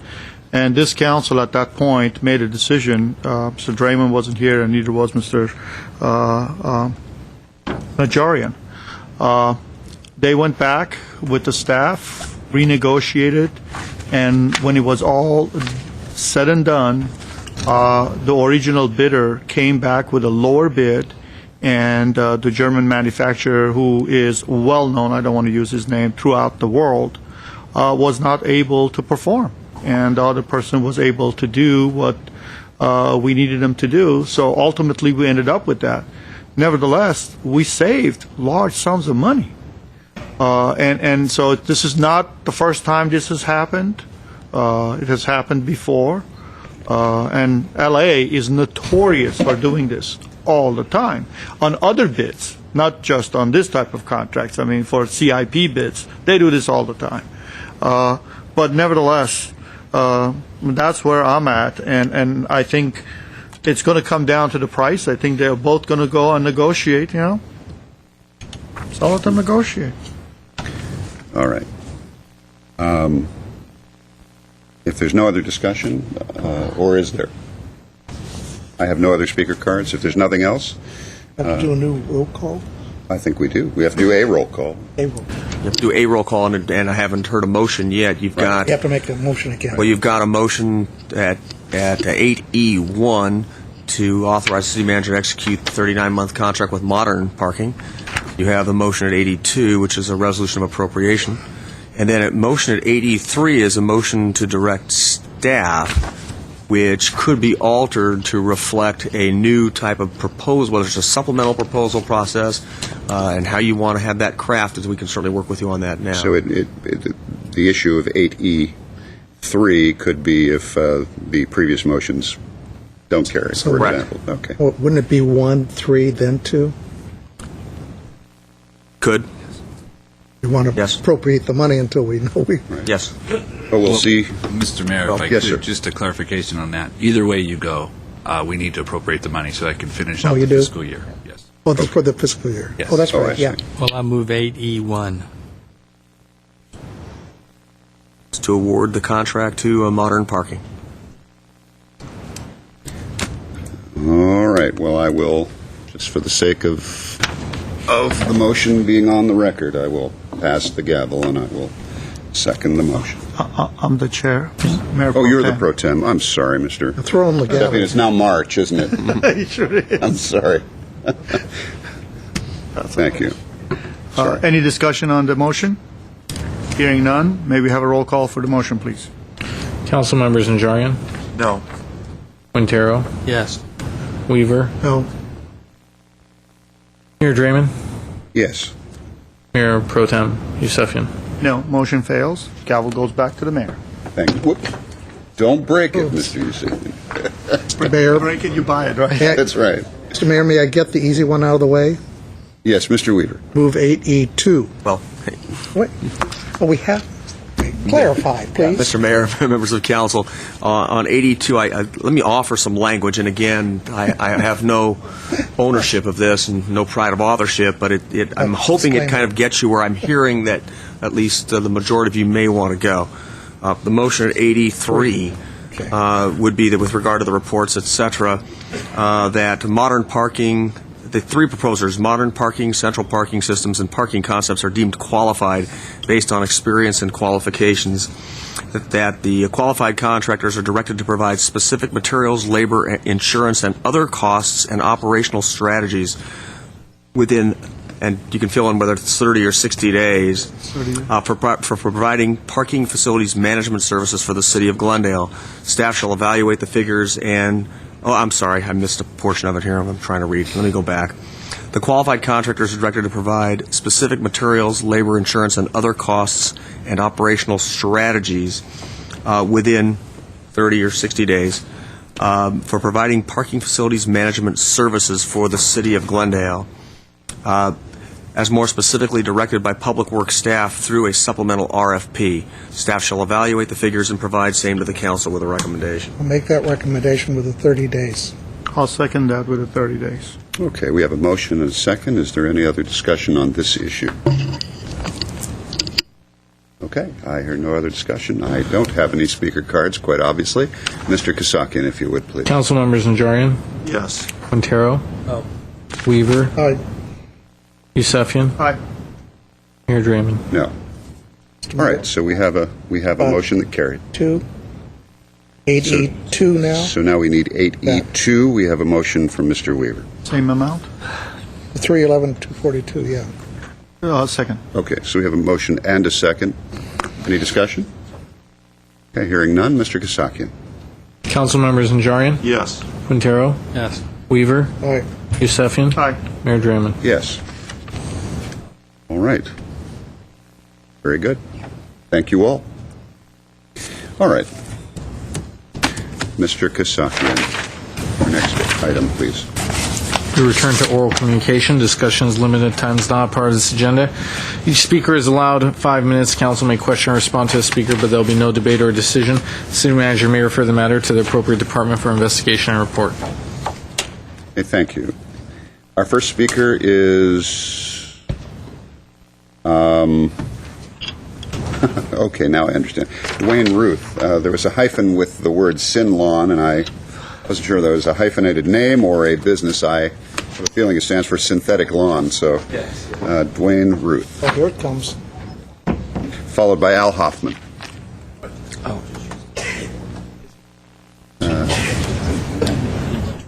Sure. It's like any old kind of slideshow. Hi. Good evening, Mr. Mayor and members of the council. Forgive me, I lost my voice a little bit today, but Okay, just click it. I'm Dwayne Ruth. I'm here representing a company called Sinlawn, but I'm also here to talk about an entire industry, which is the synthetic grass industry. What brought me here was noticing an article in the newspaper on the web about a previous meeting where you discussed the idea of artificial turf as an option for residential front lawn landscaping, and I guess some discussion about modifying an ordinance that perhaps prohibits that. It came as a surprise to us as an industry or as a company because there are no other cities that have an ordinance like that that I'm aware of in Los Angeles County, and I think there's only about 5 or 6 in all of Southern California. In Orange County, they all are, and they've all since moved to get rid of these ordinances or modify them. They're either done with that process or in the final stages of it. So what I decided to do was send some information by email to some of you and to some staff, and also some photographs, and I brought some with me here. Forgive me because I had to throw this together very quickly last minute. But I just brought a lot of pictures of homes to show a qualitatively different product, which is called synthetic landscape grass. And it is not in any way, shape, or form the same thing as the artificial turf that you come to see on football fields, like I believe Glendale City College might have an artificial turf field. I brought a lot of things with me. I know we have very little time. My ultimate goal was to achieve some kind of lunch and learn, some type of educational presentation in an office setting where we could present in front of staff and anybody that you'd want from various departments to talk about these issues. But I brought a lot of pictures to show you that these are not in it. These are sort of every home in Southern California and every community that you can think of. Our products. This is a home in Sherman Oaks, up in the Royal Oak area. This is a similar neighborhood where we've done the driveway. This is a home in Calabasas. It's a 15,000-foot mansion. Incredibly large home. This is a home in Newport Beach, in an area next to where Costa Mesa had a law banning this type of lawn. These pictures range. This is a home in Encino, front yard. They did their whole house, 4,500 square feet of it. So there's a whole lot of things I can tell you about this product. It's not dangerous. There are no rubber tire crumbs like you see on these football fields to get all over the place. I brought some pieces. Touch and feel, and I brought more to show you. Lighting here sort of distorts like, for example, the piece on the ground here is something that the entire Wynn Hotel in Las Vegas is surrounded by. We did that 6 acres of grass over 4 years ago. I could tell you that collectively Sinlawn, just my local Sinlawn operation in Van Nuys and San Diego and covering Southern California, the grass we've installed in the past 6 years is saving collectively approaching 200 million gallons of water a year. I noticed in the bathroom during the break a Glendale Water and Power sticker that says "Let's save water," and I know that's on everybody's agenda. According to the Metropolitan Water, this is a celebrity home in Toluca Lake. We've done many homes like this. According to the Metropolitan Water District and a lot of other water authorities, they're somewhere in the neighborhood of 50% of the water use in a home is related to watering the lawn.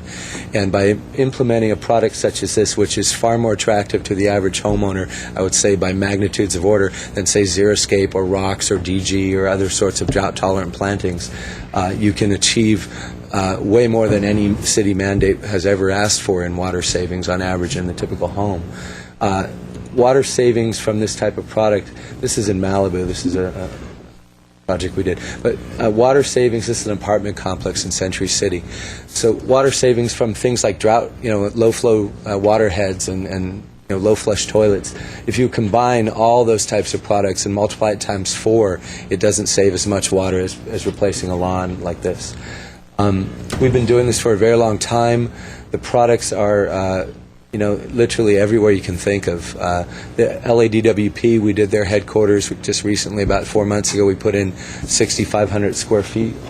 This is Councilman Quintero, who's not sitting here now, but this might be of interest to him. This is at the Hangar 25, a project at Burbank Airport, at Bob Hope Airport. It's a platinum LEED certified building. It's one of only a handful in all of California. The only one I know of that has synthetic grass. And this project was announced, there was a big press conference that received Is that like a time thing? Yes, it is. It is exactly like a time thing. My first time. It is exactly like a time thing. If there's questions, I'm happy to answer any kind of questions. Mr. Ruth, we will. There may be some questions. However, we take the questions at the end of the oral communication. So if you can remain, absolutely fine. If not, Mr. Harani, perhaps. If not, if you could leave your information, we can get in touch with you. Yeah, I'll be happy to stay. All right, Mr. Hoffman, followed by Toros Sungarian. Good evening again, Mayor Draymond and council and staff. I don't know how many of you have eaten at the Outback restaurant down in the marketplace, in the evening especially. My wife and I went there the evening of the forum that we had at the library. And what was really noticeable was the big, flashing Americana sign. It is absolutely the most distracting thing you can see. You're sitting in that restaurant, nice ambiance everywhere, beautiful, the residences over there, the architecture and everything, and here's this god-awful sign on this cheap-looking structure flashing and going on and on and on. I mean, it is just over the top. I remember we went bonkers, the city did, over Divina Cucina last year when they enclosed their patio and put the sign on top of the building. Oh my gosh, you can't have signs on top of buildings. And here's this thing. I mean, this is just over the top. And I don't see why it's even needed. We all know it's the Americana. And this thing, it just takes away from everything that the Americana is, as far as I'm concerned. And if you're sitting in that restaurant, outside on the patio, inside, it is just constant flashing. It's really distracting. And I think that you ought to really approach the Americana Crusoe affiliated on that sign. I don't know why it's needed. I think it's really a detriment to that whole area. Thank you. Okay, thank you, Mr. Hoff. Toros Sungarian, followed by Scott Peer.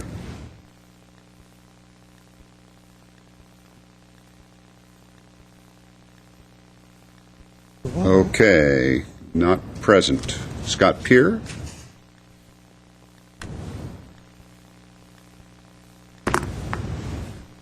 I had a presentation, if you would bring that up, and I don't see the mouse anymore here.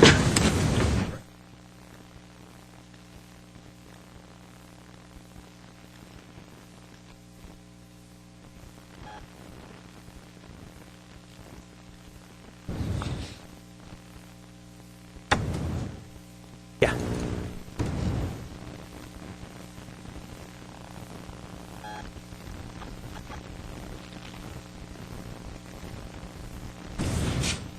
That's it, thanks.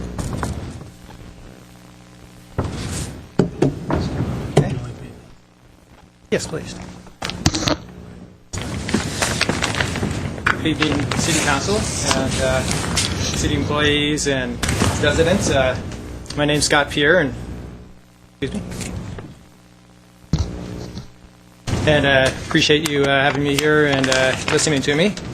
And I'm here to talk about solar energy again, both in general and concerning the Marion Drive proposal. There are a number of state laws governing solar energy because for a long time, many years, the state has been trying to encourage solar energy. And one of these more recent ones points out that solar energy is not a municipal affair. The legislative intent is to encourage solar energy, and the municipalities are limited in what they can do to block solar energy projects. GWP can't encourage solar energy and reduce pollution by itself. The way Glendale stands now, we're going backwards. We are not reducing our use of dirty power. We are increasing our use of dirty power in the city of Glendale. The 50 homes a year is not even keeping up with the new construction. It's not even close to keeping up with the new construction. So you have GWP encouraging it, but other departments are fighting against it. You can take as an example Americana brand, $400 million of construction, no solar panels, not one single solar panel, not as much as I'm proposing for my simple home, which is about 1/1000th of that amount of construction. So the $400 million, that's 1,000 homes in a row put in with not one of them with one single solar panel. The city departments are all legally and morally required to encourage solar energy, but some of them are actually using their resources to fight against solar energy.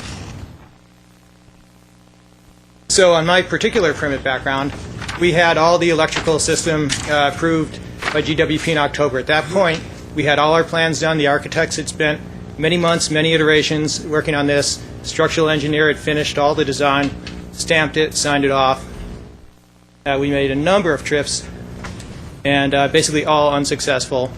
In November, I was down here doing another oral presentation, and the result of that was that the city attorney ended up writing a letter rejecting our proposal.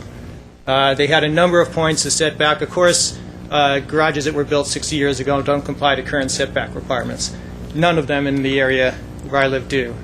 However, there are all kinds of improvements that have been done on the garages, like 1418 converted theirs to an apartment for the purpose of renting it out, making income. There were overhauls. There were other ones were rebuilt from the dirt up. The city attorney tried to invent a new definition for the word system in order to claim that solar energy systems don't include the structure. Basically, he's trying to say that the law just doesn't apply at all. I happen to be a system engineer. I've been that since 1980. I have a master's degree in system science. I kind of know what systems are. In fact, I even talked to my friend Phil Glynn, who was a structural engineer on the Apollo program. He was chief engineer for the space shuttle program. If you remember STS, whatever the mission is, Space Transport System. Both of us, I think, know what system means.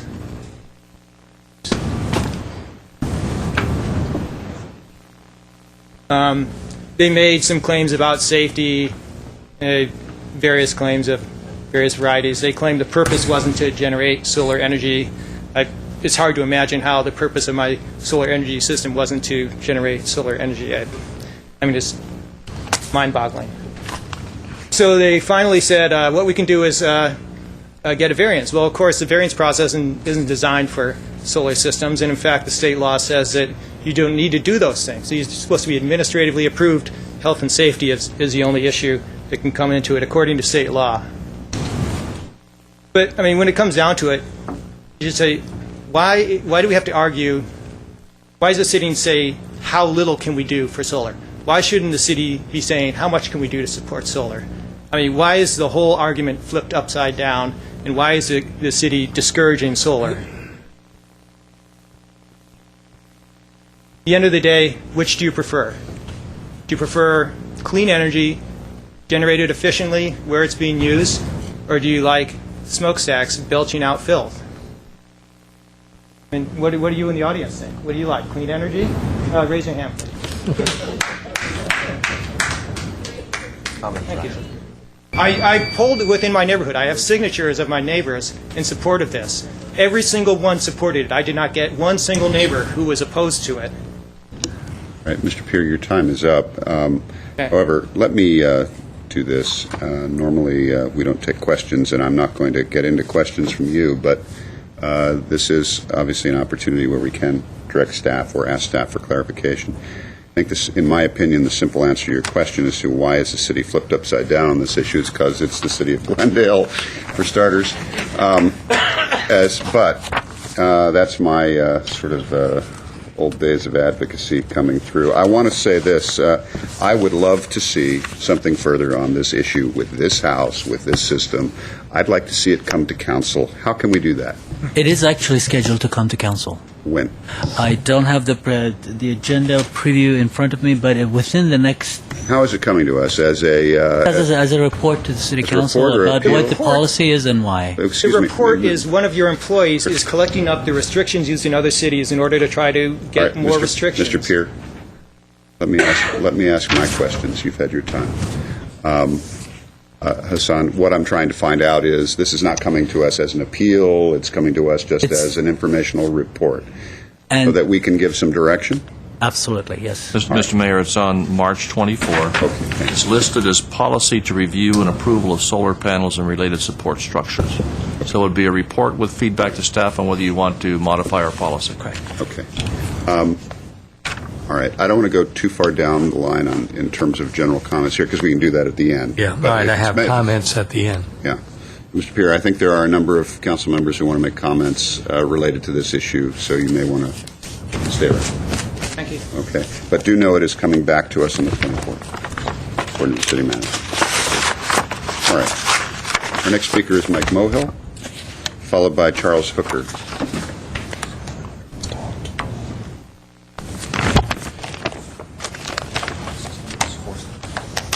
The last word on the budget, Mr. Mayor. So here we go. Mr. Mayor and Councilman. Just for the record, Councilman Quintero and Najaran both received recently $14,000 and $15,000 respectively from our city unions. 6 months later, Quintero, Draymond, and Weaver all gave the city employees and managers an $8.5 million pay raise. 6 months later, we had to cut the budget by the same amount of money. Also, how can we talk about the city reserve account while it has been cut in half over the past several years? The budget is only balanced when you transfer money from the GWP or the capital improvement account. All we do is move the deck chairs on the Titanic. GWP is the city ATM machine. Glendale population is not the same as LA. Glendale population is about 207,000 people. LA is a little over 3 million people. Glendale population is about 45% Armenian, while LA has about 45% Latino. Glendale has a few Armenian gangs, while LA has as many violent gangs from Mexico and from El Salvador. LA has to deal with the Mexican warlords who kill and first, and then they ask the question. Councilman, policing in Glendale is a cakewalk compared to LA. LA cops should also get hazardous duty pay, as I got while serving in Vietnam. Mayor Draymond, let's be pragmatic. Being a cop in Glendale should pay less than in LA. Thank you.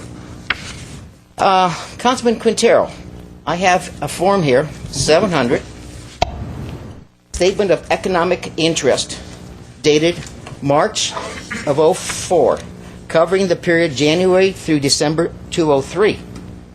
A check with the amount of $120,000, $251.70, was issued by the city to the Alliance for Education dated April 203, which we all know was your business. Mr. Quintero claims on Schedule C, under penalty of perjury, that the foregoing is true and correct, which also includes all the tax documents A1 through F. Councilman Quintero, you state on Schedule C on that form that you went out of business and had no income. You also state you were retired. How can we trust you, Mr. Quintero, to be a city councilman when a simple form like the Count CA form Statement of Economic Interest was not filed truthfully? Mr. Quintero, how can we trust what you put on your 460 form in regard to campaign contributions? Is it accurate? Or any other legal documents that you are required by law? For example, your income tax. Have you been relaxed? Can we trust your income tax forms? How can we trust any negotiation that is between you and the city? Is this the crap you talked about at the city forum recently about people like myself? Thank you. Okay, thank you, Mr. Mohill. Charles Hooker, followed by Margaret Hammond. Mr. Hooker left. Thank you, Officer Zakarian. Margaret Hammond, I know she hasn't left. Followed by Vahan Aladadi. Okay, good evening, Mr. Mayor, members of council, staff, and audience here and at home. My name is Margaret Hammond, and as has already been spoken about, we had an event at the up at the Civic Auditorium today, which brings together a lot of people in Glendale who care about each other and have really a family affiliation. No matter what, we can go up at these things and talk to people, to our city employees, whether they happen to be city councilmen or the mayor, or as I happen to know, some of the gardeners and some of the trash guys that pick up at my properties and stuff through over the years. So what I'm saying is it's a wonderful place to live, and we can be part of that family. And of course, Dick Murray, very dear gentleman, is and whose nickname was Irish, by the way. I don't know whether that was describing just his ethnic background or also his preference in whiskey. His passion in life has been the Hillside Ordinance for several years, and second only to his passion for his dear Sheila. And I sure hope that there will be people who will carry on his crusade to finish the Hillside Ordinance and get some of those loopholes plugged up that we need to get plugged. And by the way, anybody that would like to attend that March 14th event at the Chevy Chase, Sheila asked me to have you call her so she can make arrangements with Chevy Chase as to the number of people with the club. You know, one of the things that gets me upset is when we hear stories that we know come from a city councilman in L.A., such as that they are looking at building a dump over by the river or wherever it is, and then turning around and feeling that, well, maybe, are they rattling their swords at us because we won't allow them to use our trash dump? Because that was what I more or less heard from the person who was present at the meeting, that, well, if you're not going to let us use your trash dump, then we'll have to have our own. And that would be not good. I don't believe we ought to let them use our trash dump at all. That's our future, and we're going to have to pay the piper if we do. And let them use it and use it up, and we won't have it. Now, backing up Al's complaint about Caruso, I remember Caruso's Eiffel Tower. I remember when the city made all the businesses on Brand remove their signs, neon particularly. There was almost a royal battle. We had to save the Forest Lawn sign. There was mention of, because it's neon, right? The cross, and also the ceiling. We did manage to save that, which was the last. But all of a sudden, Crusoe has one over on the corner of Central and Colorado, a great big neon sign, and the one on top of his building. The other thing is, as to employees, trying to get employees in the city, I don't know that we would have a very hard time, because I think it's been on the news that 500 part-time jobs at Dodger Stadium, I don't know what it pays, had over 5,000 people apply. Doctors, lawyers, accountants.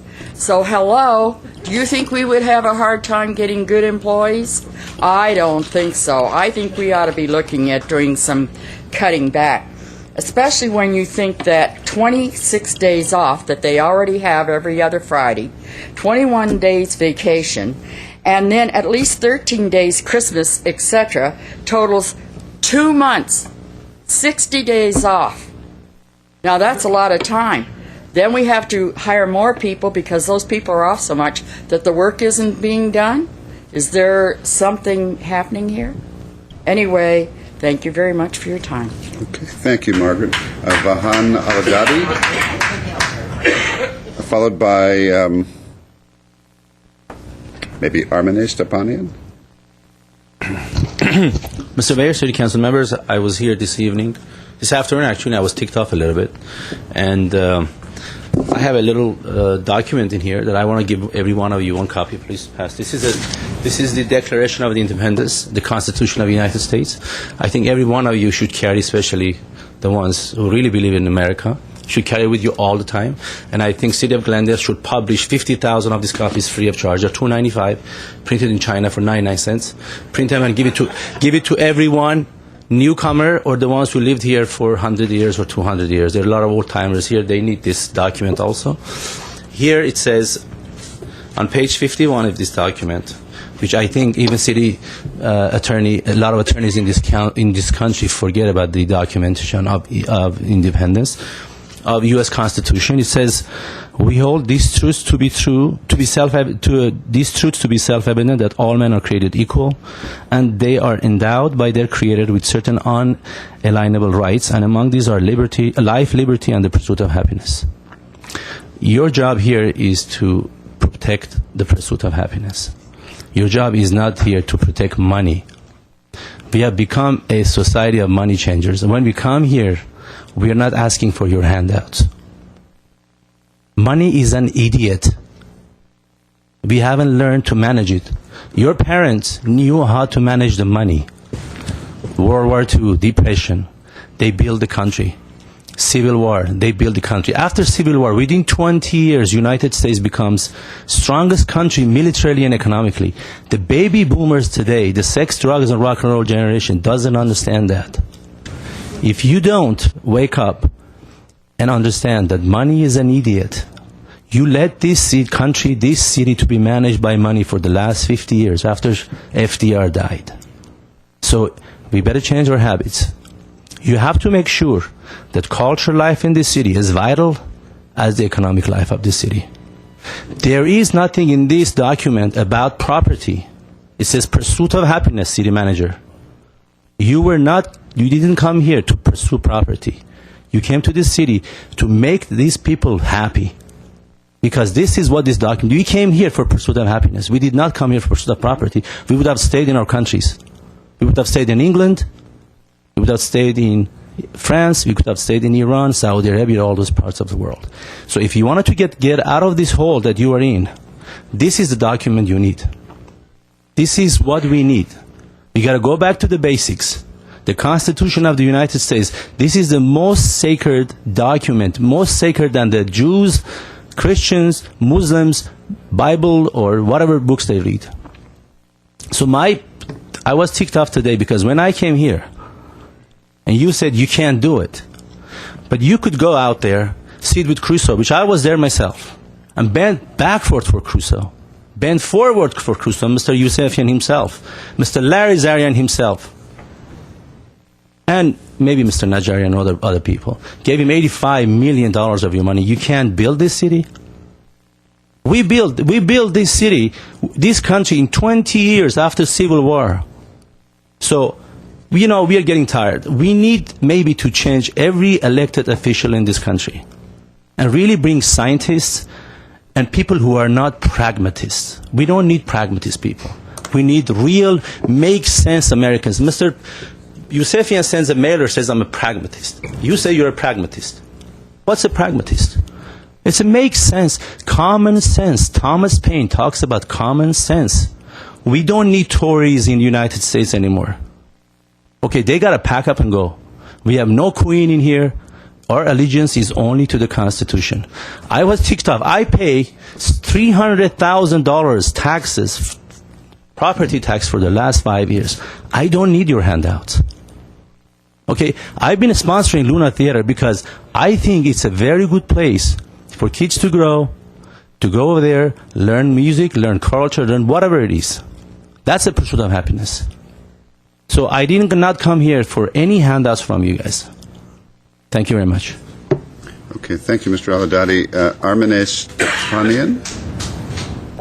Unless you're referring to me when I was a woman, my name is Arama Stepanian. Yes, but Mr. Armine Stepanian, there's a separate card, and it's YAN, not IAN. So I appreciate the gag, but it's someone else. Okay. However, you are the next speaker. I think this is yours. Yes, thank you. I can't see from here. Okay. Yes. My name is Arama Stepanian. I'm the artistic director of Luna Playhouse.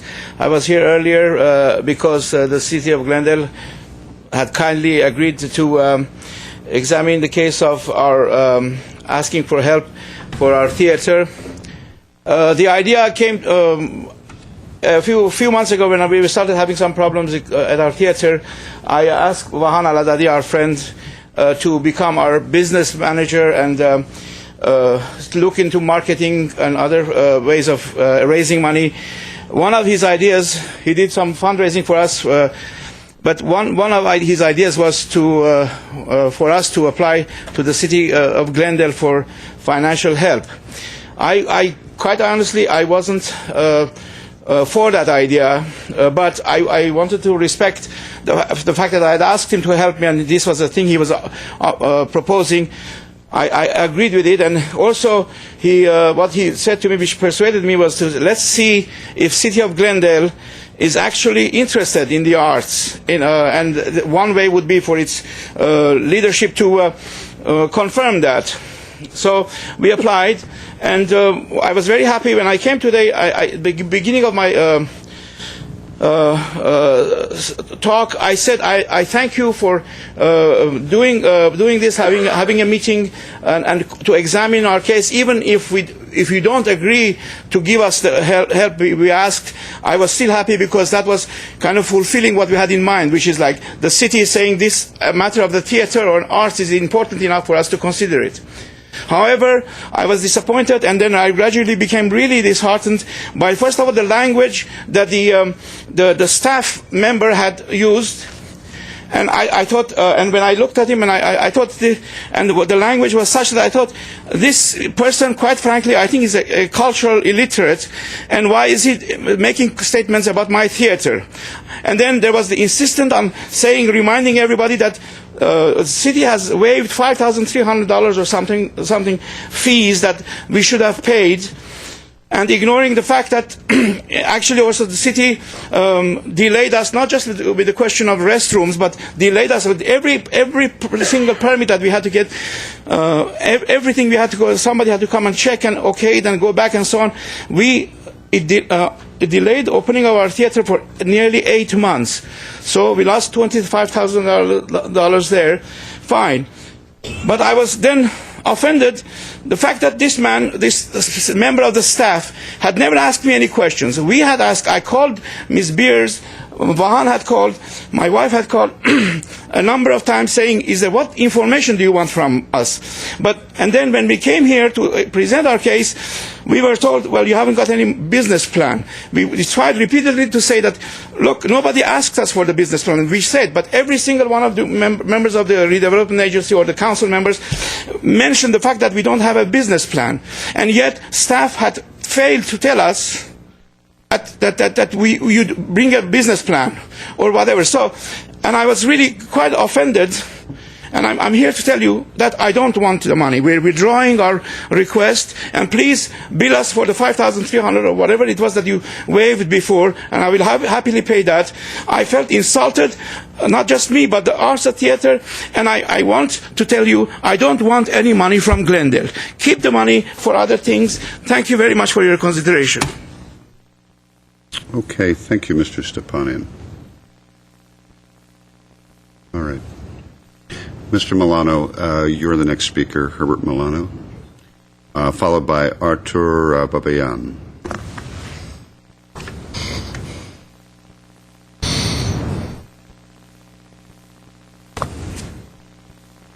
Good evening, Mayor Draymond, members of the City Council, and City staff. My name is Herbert Milano. I want to bring up a couple of issues that were brought up earlier today as an opportunity to put things into perspective. Many times residents or citizens or groups file lawsuits against a city or a governmental entity because they feel that there has been either some injustice or that the city has ignored something that it was essential. And not all of the lawsuits are done for the purposes of obtaining money, but rather for the purposes of obtaining some type of court order, normally known as a writ of mandate. Many people in Glendale are not aware of the details that oftentimes we're not able to bring up because of restrictions or issues having to do with what the court mandates. But nonetheless, sometimes the councilman comes up and uses the airtime to present his position on an issue that oftentimes is much more complex than we can give in 5 minutes. So I'll want to give it a try. The City of Glendale has a general plan and has elements that support the general plan. I call them subplans. And in the land use element, the city has for a long time recognized the shortage of parkland in South Glendale, which has been a topic of mine for many, many years. The city then creates other documents, such as the recreational element and open space element, to support those plans. And then oftentimes, as the city moves forward to create certain types of project environmental impact reports or special programs, such as the Downtown Strategic Plan, it states its objectives. And as I go back to all of those documents, it's stated again and again through all of your documents concerning the shortage of parkland in South Glendale and the objectives of the city to create and mitigate the problems of increased population by providing the parkland that the city needs. And the city has failed again and again and again. The last piece of parkland that we have, the large open space owned by the city that doesn't require for us to move any tenants or any residents, is Central Park, which I believe is the last open space that we should save. And in order for us to move forward, it was essential for the city to do something a little different with regard to the Adult Recreation Center. Nothing much, I'm just promoting open space. Unfortunately, many in the city felt that it was not my purview to make that suggestion or insist that we preserve open space, especially the last major open space in Glendale. And so, because the city decided that it needed to increase its population in 220 acres of the downtown specific plan, I decided to challenge the environmental impact report in order to get a writ of mandate from the court, forcing the city to redo its environmental impact report. The city did not have to spend a single dollar. It chose, the city council chose, to pursue, the legal route. All I was asking for the city to preserve at least 2 acres of open space, at least, so that the citizens could have a place to have parkland and to have concerts in the summer and so forth. And I still believe it's the right thing to do. And so I put off my energy, my effort, and my money to promote that, but I get no benefits from it. None whatsoever. Because now I don't even live in Glendale. But I know the needs of the city to create and maintain its open space. And so there are lawsuits of different kinds, sometimes to preserve our civil rights, like in my case against Councilman David Weaver, who continually bashes the public, for many reasons. And I think that we ought to have an opportunity to speak before you, without harassment and without our words being changed or without someone misdirecting our opinions. And so civil rights, open space, all of those things are of incredible value to me because I love this country. And sometimes we have to come forth and do our due diligence and try to preserve those rights that really belong to us. And so one of my criticisms that I have brought forward many times, it concerns the increase in payroll and the increase in the number of employees. Population increases by 5%, you increase the payroll by 30%. I think there's something wrong because at the end of the day, it is the normal resident who's being charged the extra fees and the extra rates and the extra taxes. And I think it is our prerogative to come before you and say, that is not right. We are being overtaxed, the rates of electricity is too high, the rates of our water is too high, and we ought to expect government to be as frugal, especially in times when we ourselves have to tighten our own belts. And so we come forth for that purpose. That Mr. Weaver doesn't appreciate it, I really don't care.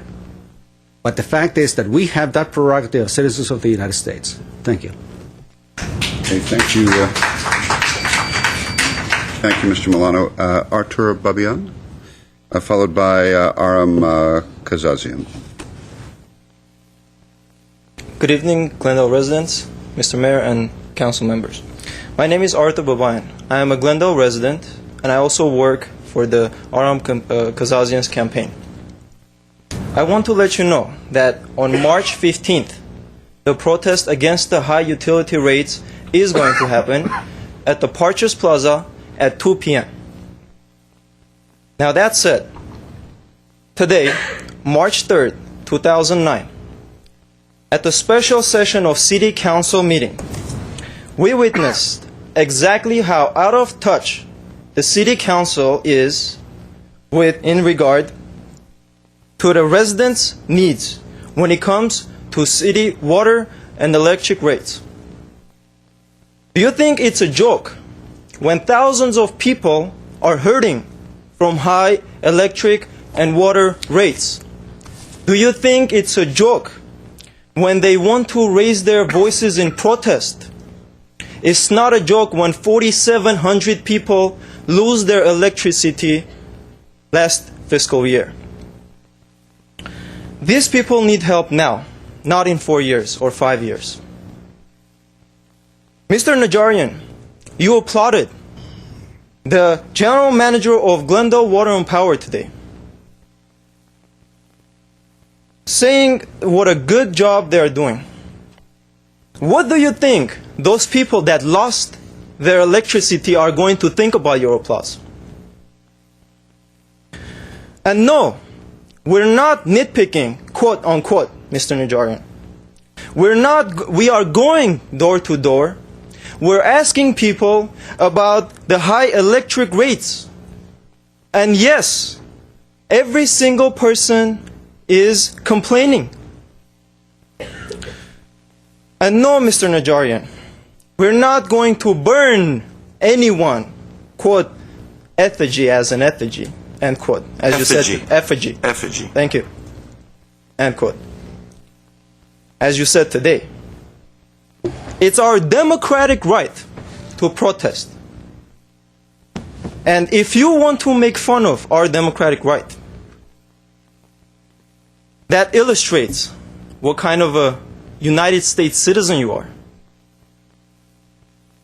No, Mr. Weaver, Glendale Water and Power is not a, quote, small agency, end quote, in Glendale, for you to, quote, micromanage, end quote. As you said today, it's one of the largest departments that directly takes money from Glendale residents to bail out city departments and buy electricity and water. And yes, you will be replaced if you don't raise these concerns. So please, do something about these issues, whether it's before the elections or after. And thank you for your time. Okay, thank you, Mr. Babayan. Aram Kazazian, followed by Katrina Nayabian. Yes, my name is Aram Kazazian. As everyone knows, I'm a candidate for City Council. I chose to run because I feel that we do need some changes at the city level. Earlier today, you approved the Water and Power Strategic Plan. The plan left out a very important element. Thousands of Glendale residents are not able to pay their bill. We have been walking. We walk close to about 7 hours every day, with our crew, go door to door and talk to people, and we film all those too. We film many, many of them. Mr. Najarian, as you said, we're better off today. We're 4 years ago. I don't believe we're any way better off. That's not the statement you should have ever made. That's a wrong statement. So we do need people's person. We need somebody that cares for the people, that cares them from their heart. And people over here, we called just in the last 1 hour, we were able to get 20, 30 people here. Some left, unfortunately, because of time. We were going to have thousands of people there on the 15th, and we're going to go through that. As a respect to the mayor, by the way, we did not choose to come on the city council. We could have brought them over here and taken, 20, 30 hours of, we didn't want to do that. So we chose to do it at the Departure Plaza to will not take the city council's valuable time.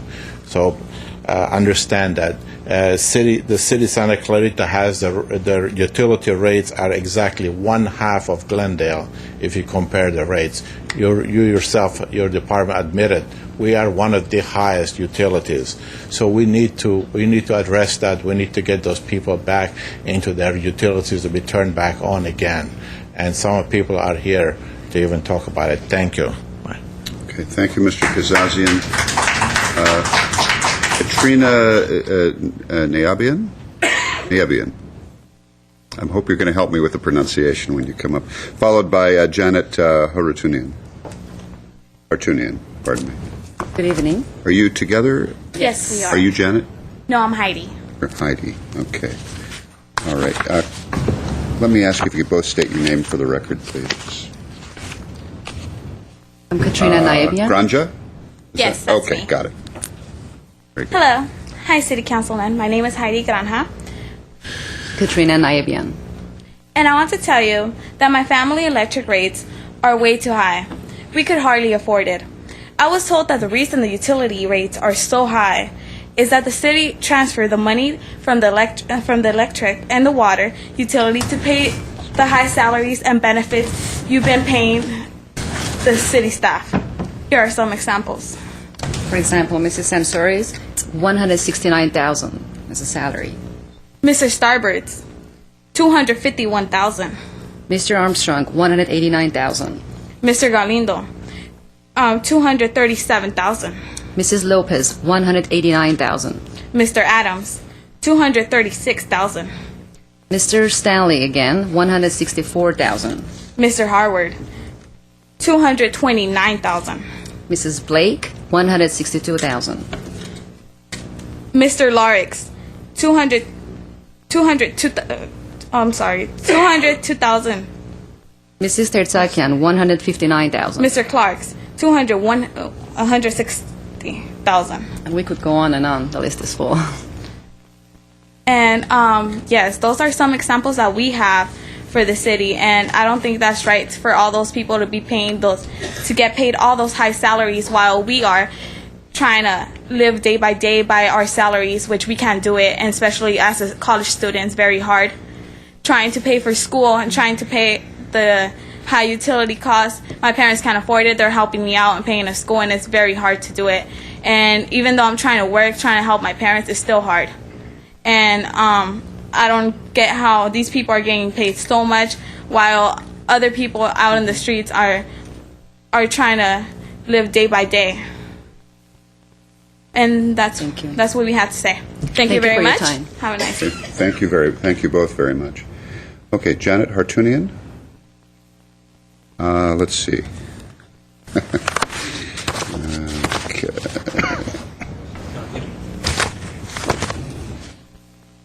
Mr. Ali? Yes. Okay, all right. Hello, Mr. Mayor, gentlemen. I'm not speaking about nothing. I come here, I talking about my problem for the water and power in Glendale. I live in Glendale. My whole family is 3 people. I and my wife, and my daughter is 14 years old now, staying home and doing the homework. I am disabled, and same my wife is disabled. I using in the SSI and help me monthly $789, and same my wife, and $380 the welfare office paid to my daughter. Monthly in the final is $1,800 amount, in year is $21,000 amount. This is my income. I can't work in all the time. I stay in home and I have nursing, and same my wife. But this bill in the water and power for low income, last week you sent for me, I haven't money. I go to this office of this Glendale, maybe you can change of this bill because I haven't money today. It's $188 for 2 months. Change for me 4 days later and I pay that. What can I do? Somebody tell me the rate for water and power maybe go up. With this rate we have a problem. If the rate go up, what can I do?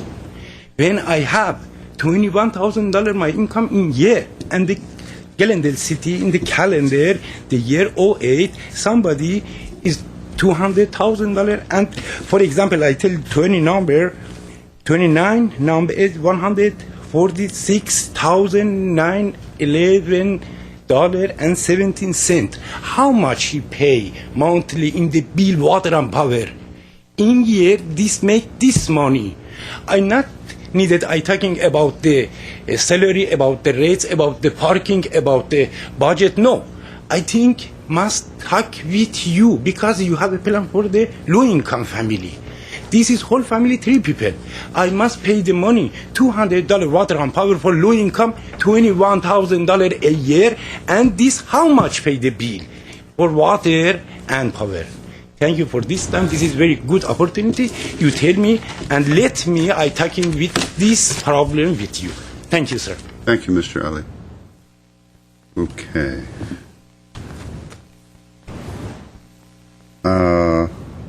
All right, and I assume Janet Hartunian is with you. Okay, got it. Let's see, Yervant Ivazian? No? All right. Hamlet Movsesian? No. Okay. How about Mr. Yervand? Is he here? Doesn't want to speak? Okay. Brandon Rivera?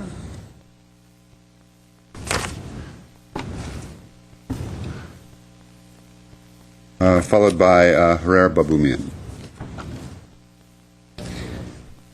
Hello, City Councilman. My name is Brandon Rivera, and I want to tell you my grandfather's electric rates are way too high. He can hardly afford it. He lives off SSI, and he helps to support me and my sister while we go to college. I was told that the reason the utility rates are so high is that the city transfers money from the electric and water utility to pay high salaries and benefits. Here are a few examples. Mr. Castro, $185,000. Mr. Garcia, $185,000. Mr. Rock, $183,000. Mr. Nicholson, $183,000. Mr. Eddy, $183,000.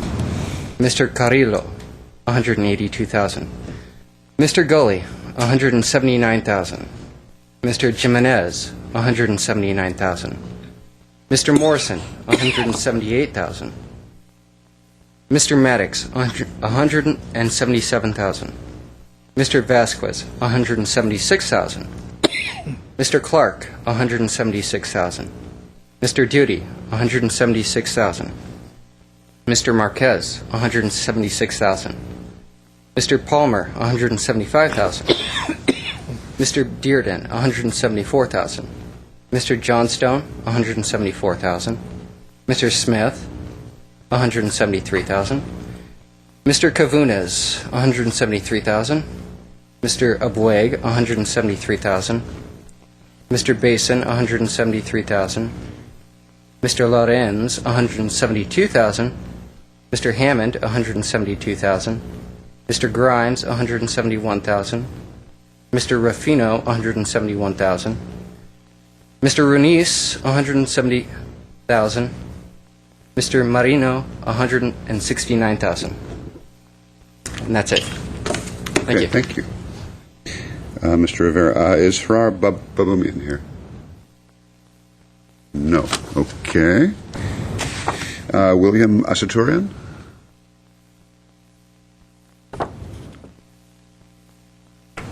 Okay.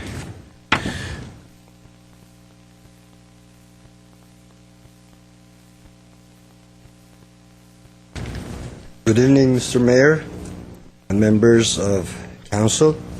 My name is William Asaturian. I want to tell you that my family's electric rates are way too high. We can hardly afford it.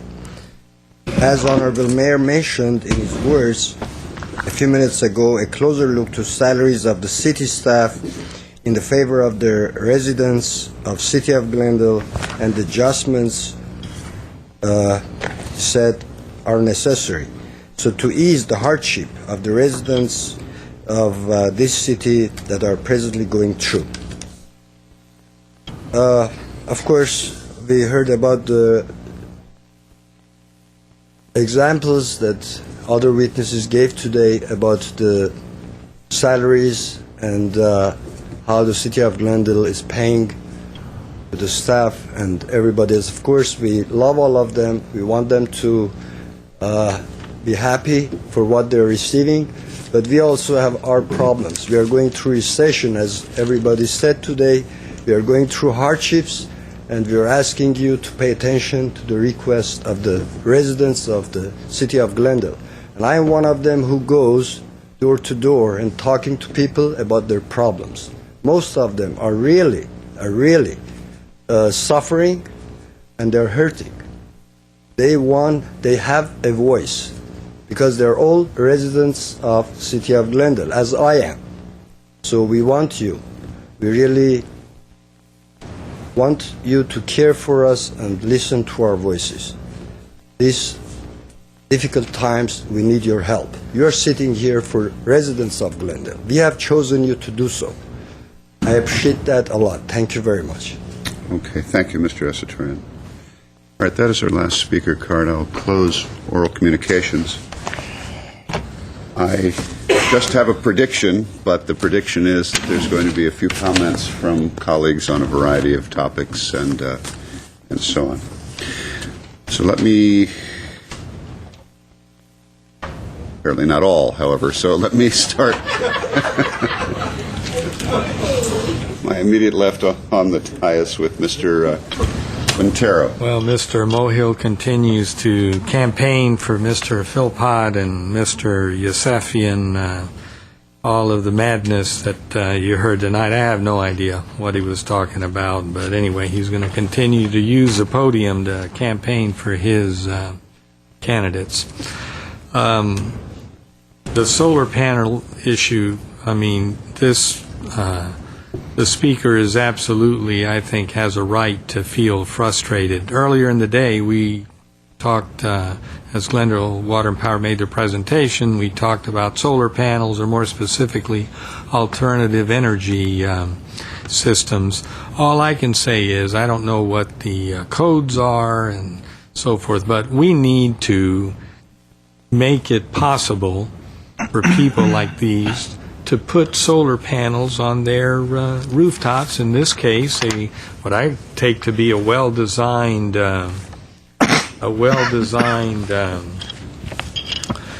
porch, if you want to call it that, terrace, if you want to call it that. And I mean, we need to change whatever it is that we need to change in order to facilitate this type of project, for God's sakes. I mean, there's solar panels being used all over the world, all over the country, and a person can't do this on the top of his garage. I mean, I don't get it. I don't know why he's had to go through what he's had to go through, but it's beyond me. I mean, it's time to get into the 21st century. It's just, and I don't know why it's taking so long either.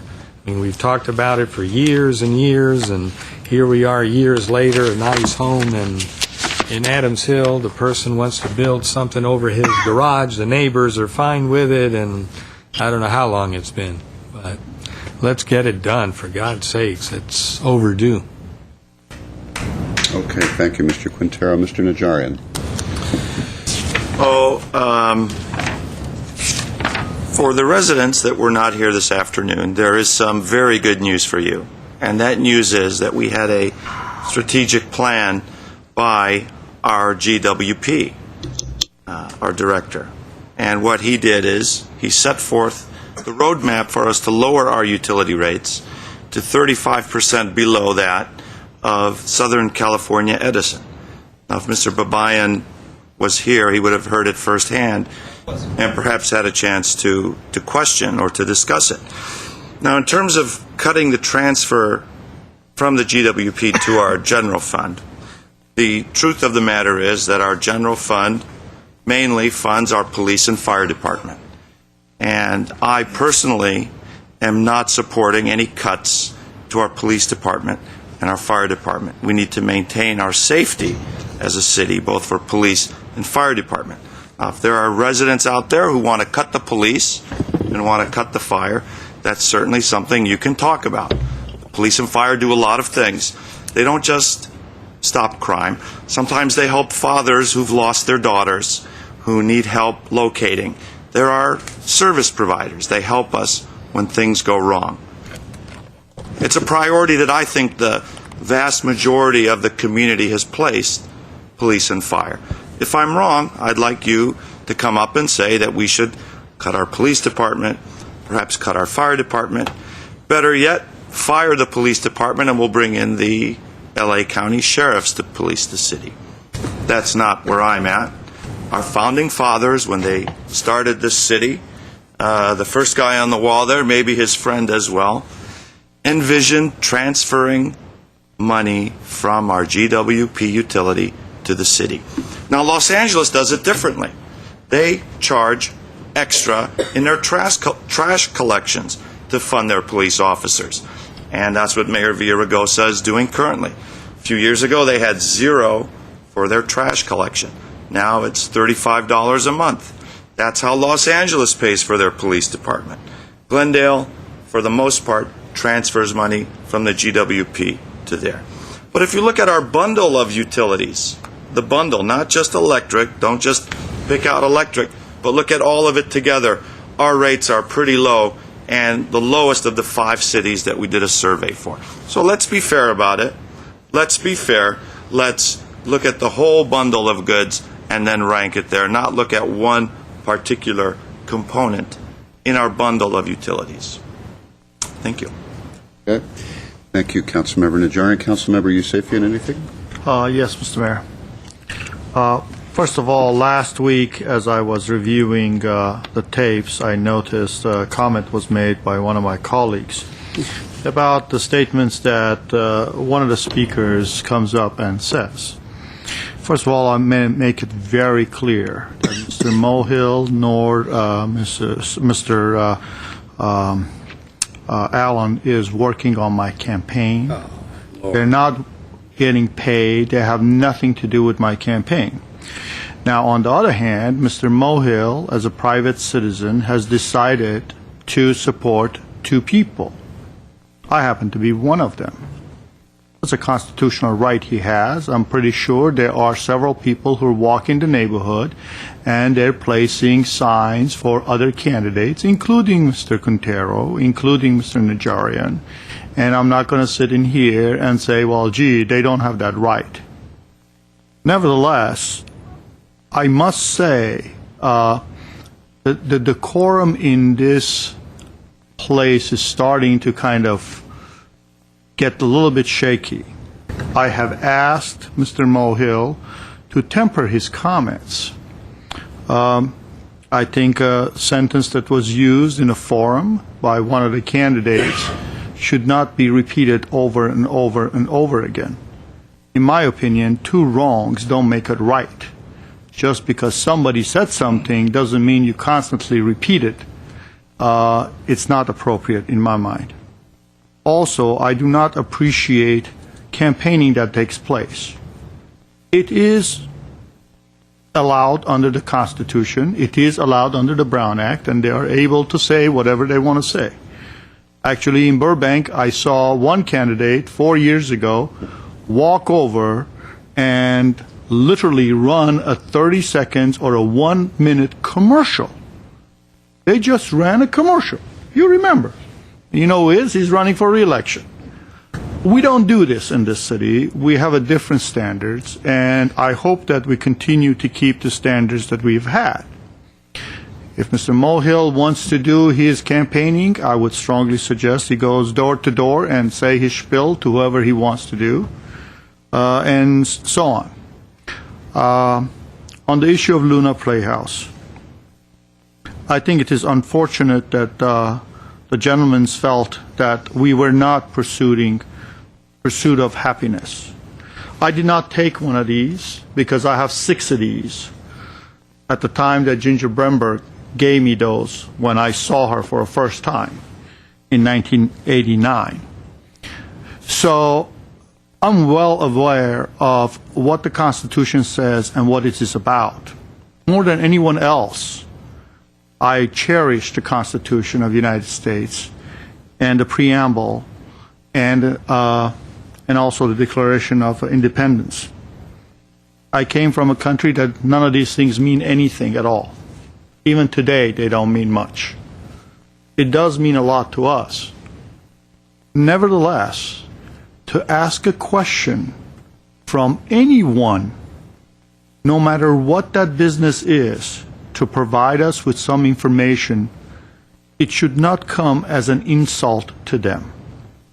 We did not turn down the project. We basically said, please come back with full information so we could see where the money is going and how you intend to continue operation of this playhouse. That's all we did. But I'm sorry that they have been offended by that. So I think I'm going to just stop in here. On the other issue of Marion Drive, I have met with the applicants, and I have gone through some of the items that they brought forward. Actually, tonight, as we adopted the new zoning code, one of the items that was modified there specifically says about solar panels that we don't have much jurisdiction on some of this. It actually is superseded by the state law, but the building official deals with the structural issues of this. Now, some people say, well, gee, this is something different, and I read the city attorney's explanations. The only thing that I would like to see from the city attorney and also later on from Mr. Agani, because this will not be the first and the last, we will see a lot of them, is that how do you intend to keep solar panels on a roof? It doesn't get suspended from air. It doesn't hover all by itself. You need to have a structure holding the panels up. And so I like to get a real good explanation of this, because I don't think staff is trying to hinder solar panels. But if there is some laws, as we talked earlier about the zoning, if there's some laws and regulations that is not allowing us to make it easier for people to use the solar energy, then those are regulations that the planning department should bring forward for us to be able to modify in order to make this type of applications possible. Thank you, Mr. Mayor. Okay, thank you, Mr. Yusefian. Well, just a couple of comments of my own. A comment was made today attributing the word pragmatism, or this evening, I should, to me. That wasn't me. I do recall hearing it from one of my colleagues, but it wasn't me. I think that was Mr. Haddadi was saying that the mayor had used the word pragmatism this afternoon. That is not this mayor. I, too, am sorry that they chose to walk away from a process. This council did not vote no. This council, I think, took a very appropriate step, and as Mr. Yusefian just said, is to ask them to come back with more information. And I think that was a great step for them, because it was certainly short of saying no. It was saying that we're willing to consider what you were saying, and they brought in some new facts, and I hope that they will still reconsider. I think that maybe when cooler heads prevail, perhaps they will show up and go ahead and meet with staff. I know that they are quite concerned and quite upset and under the gun, and hopefully that was a comment made just in the emotion of the moment. One other thing I wanted to touch on, it had to do with, I think it was Mr. Weaver's comments earlier. Mr. Milano was sitting in the front and started to come up to speak to the city clerk a couple of times.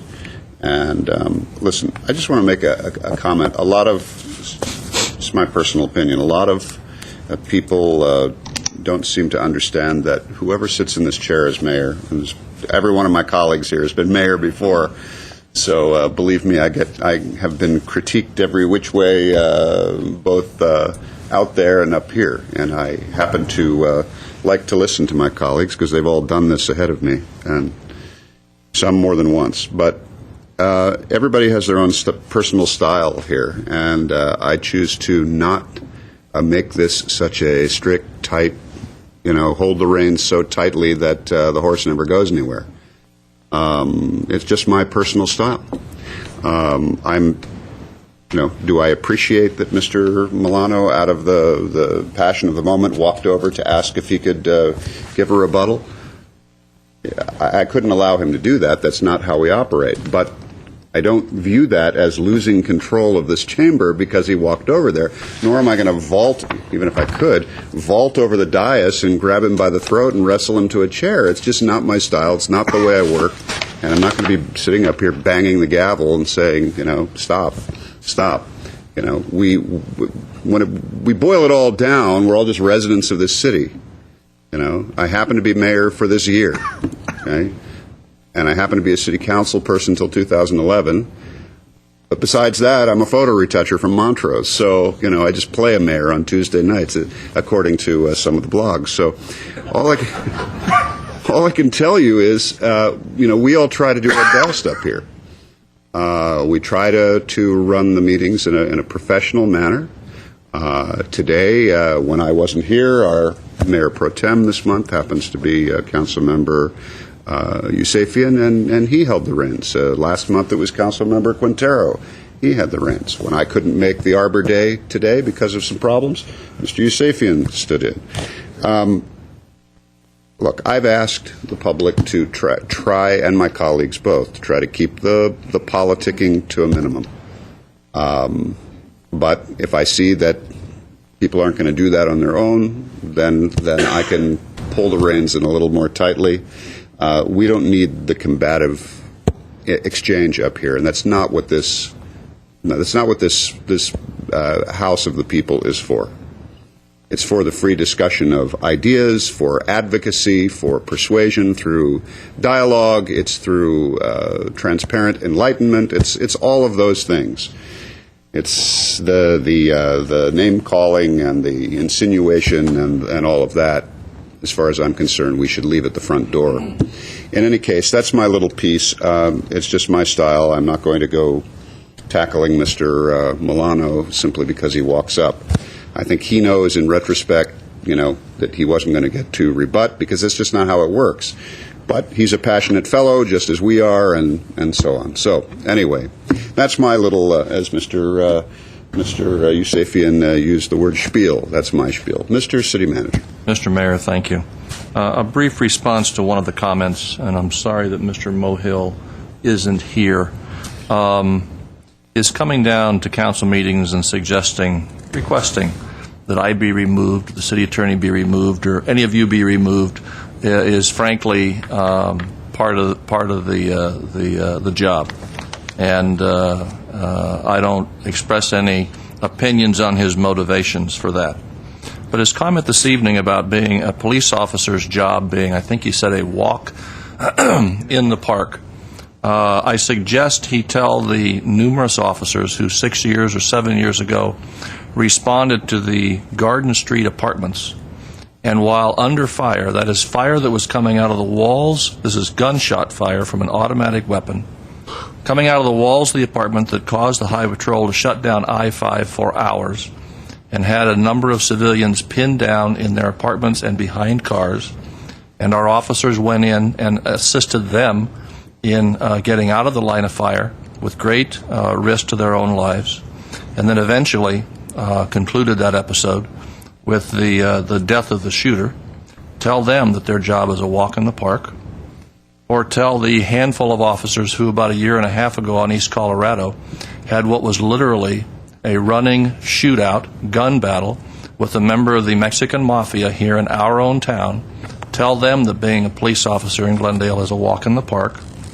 Or tell the officer who was killed in Burbank about 2 years ago, or his partner who was maimed for life, that their job is a walk in the park. Or tell the wife and son of Chuck Lazaretto or his parents that being a police officer in Glendale is a walk in the park. We expect the finest of our public employees, and not only police officers, but firefighters, line workers, and people who work in the field in the city every day put themselves in harm's way to provide the best services that we possibly can. I'm proud of this organization. I'm proud of our police officers, and it seems to me that comments that demean their service in the interest of whatever it is Mr. Mohill is pursuing is despicable. Thank you, Mr. Mayor. Okay, thank you, Mr. City Manager. All right, if there are no other staff or council comments, I would entertain a motion to adjourn in the memory of Dick Murray. I move that we adjourn the City Council in memory of Dick Murray. Second. Thank you. We're adjourned.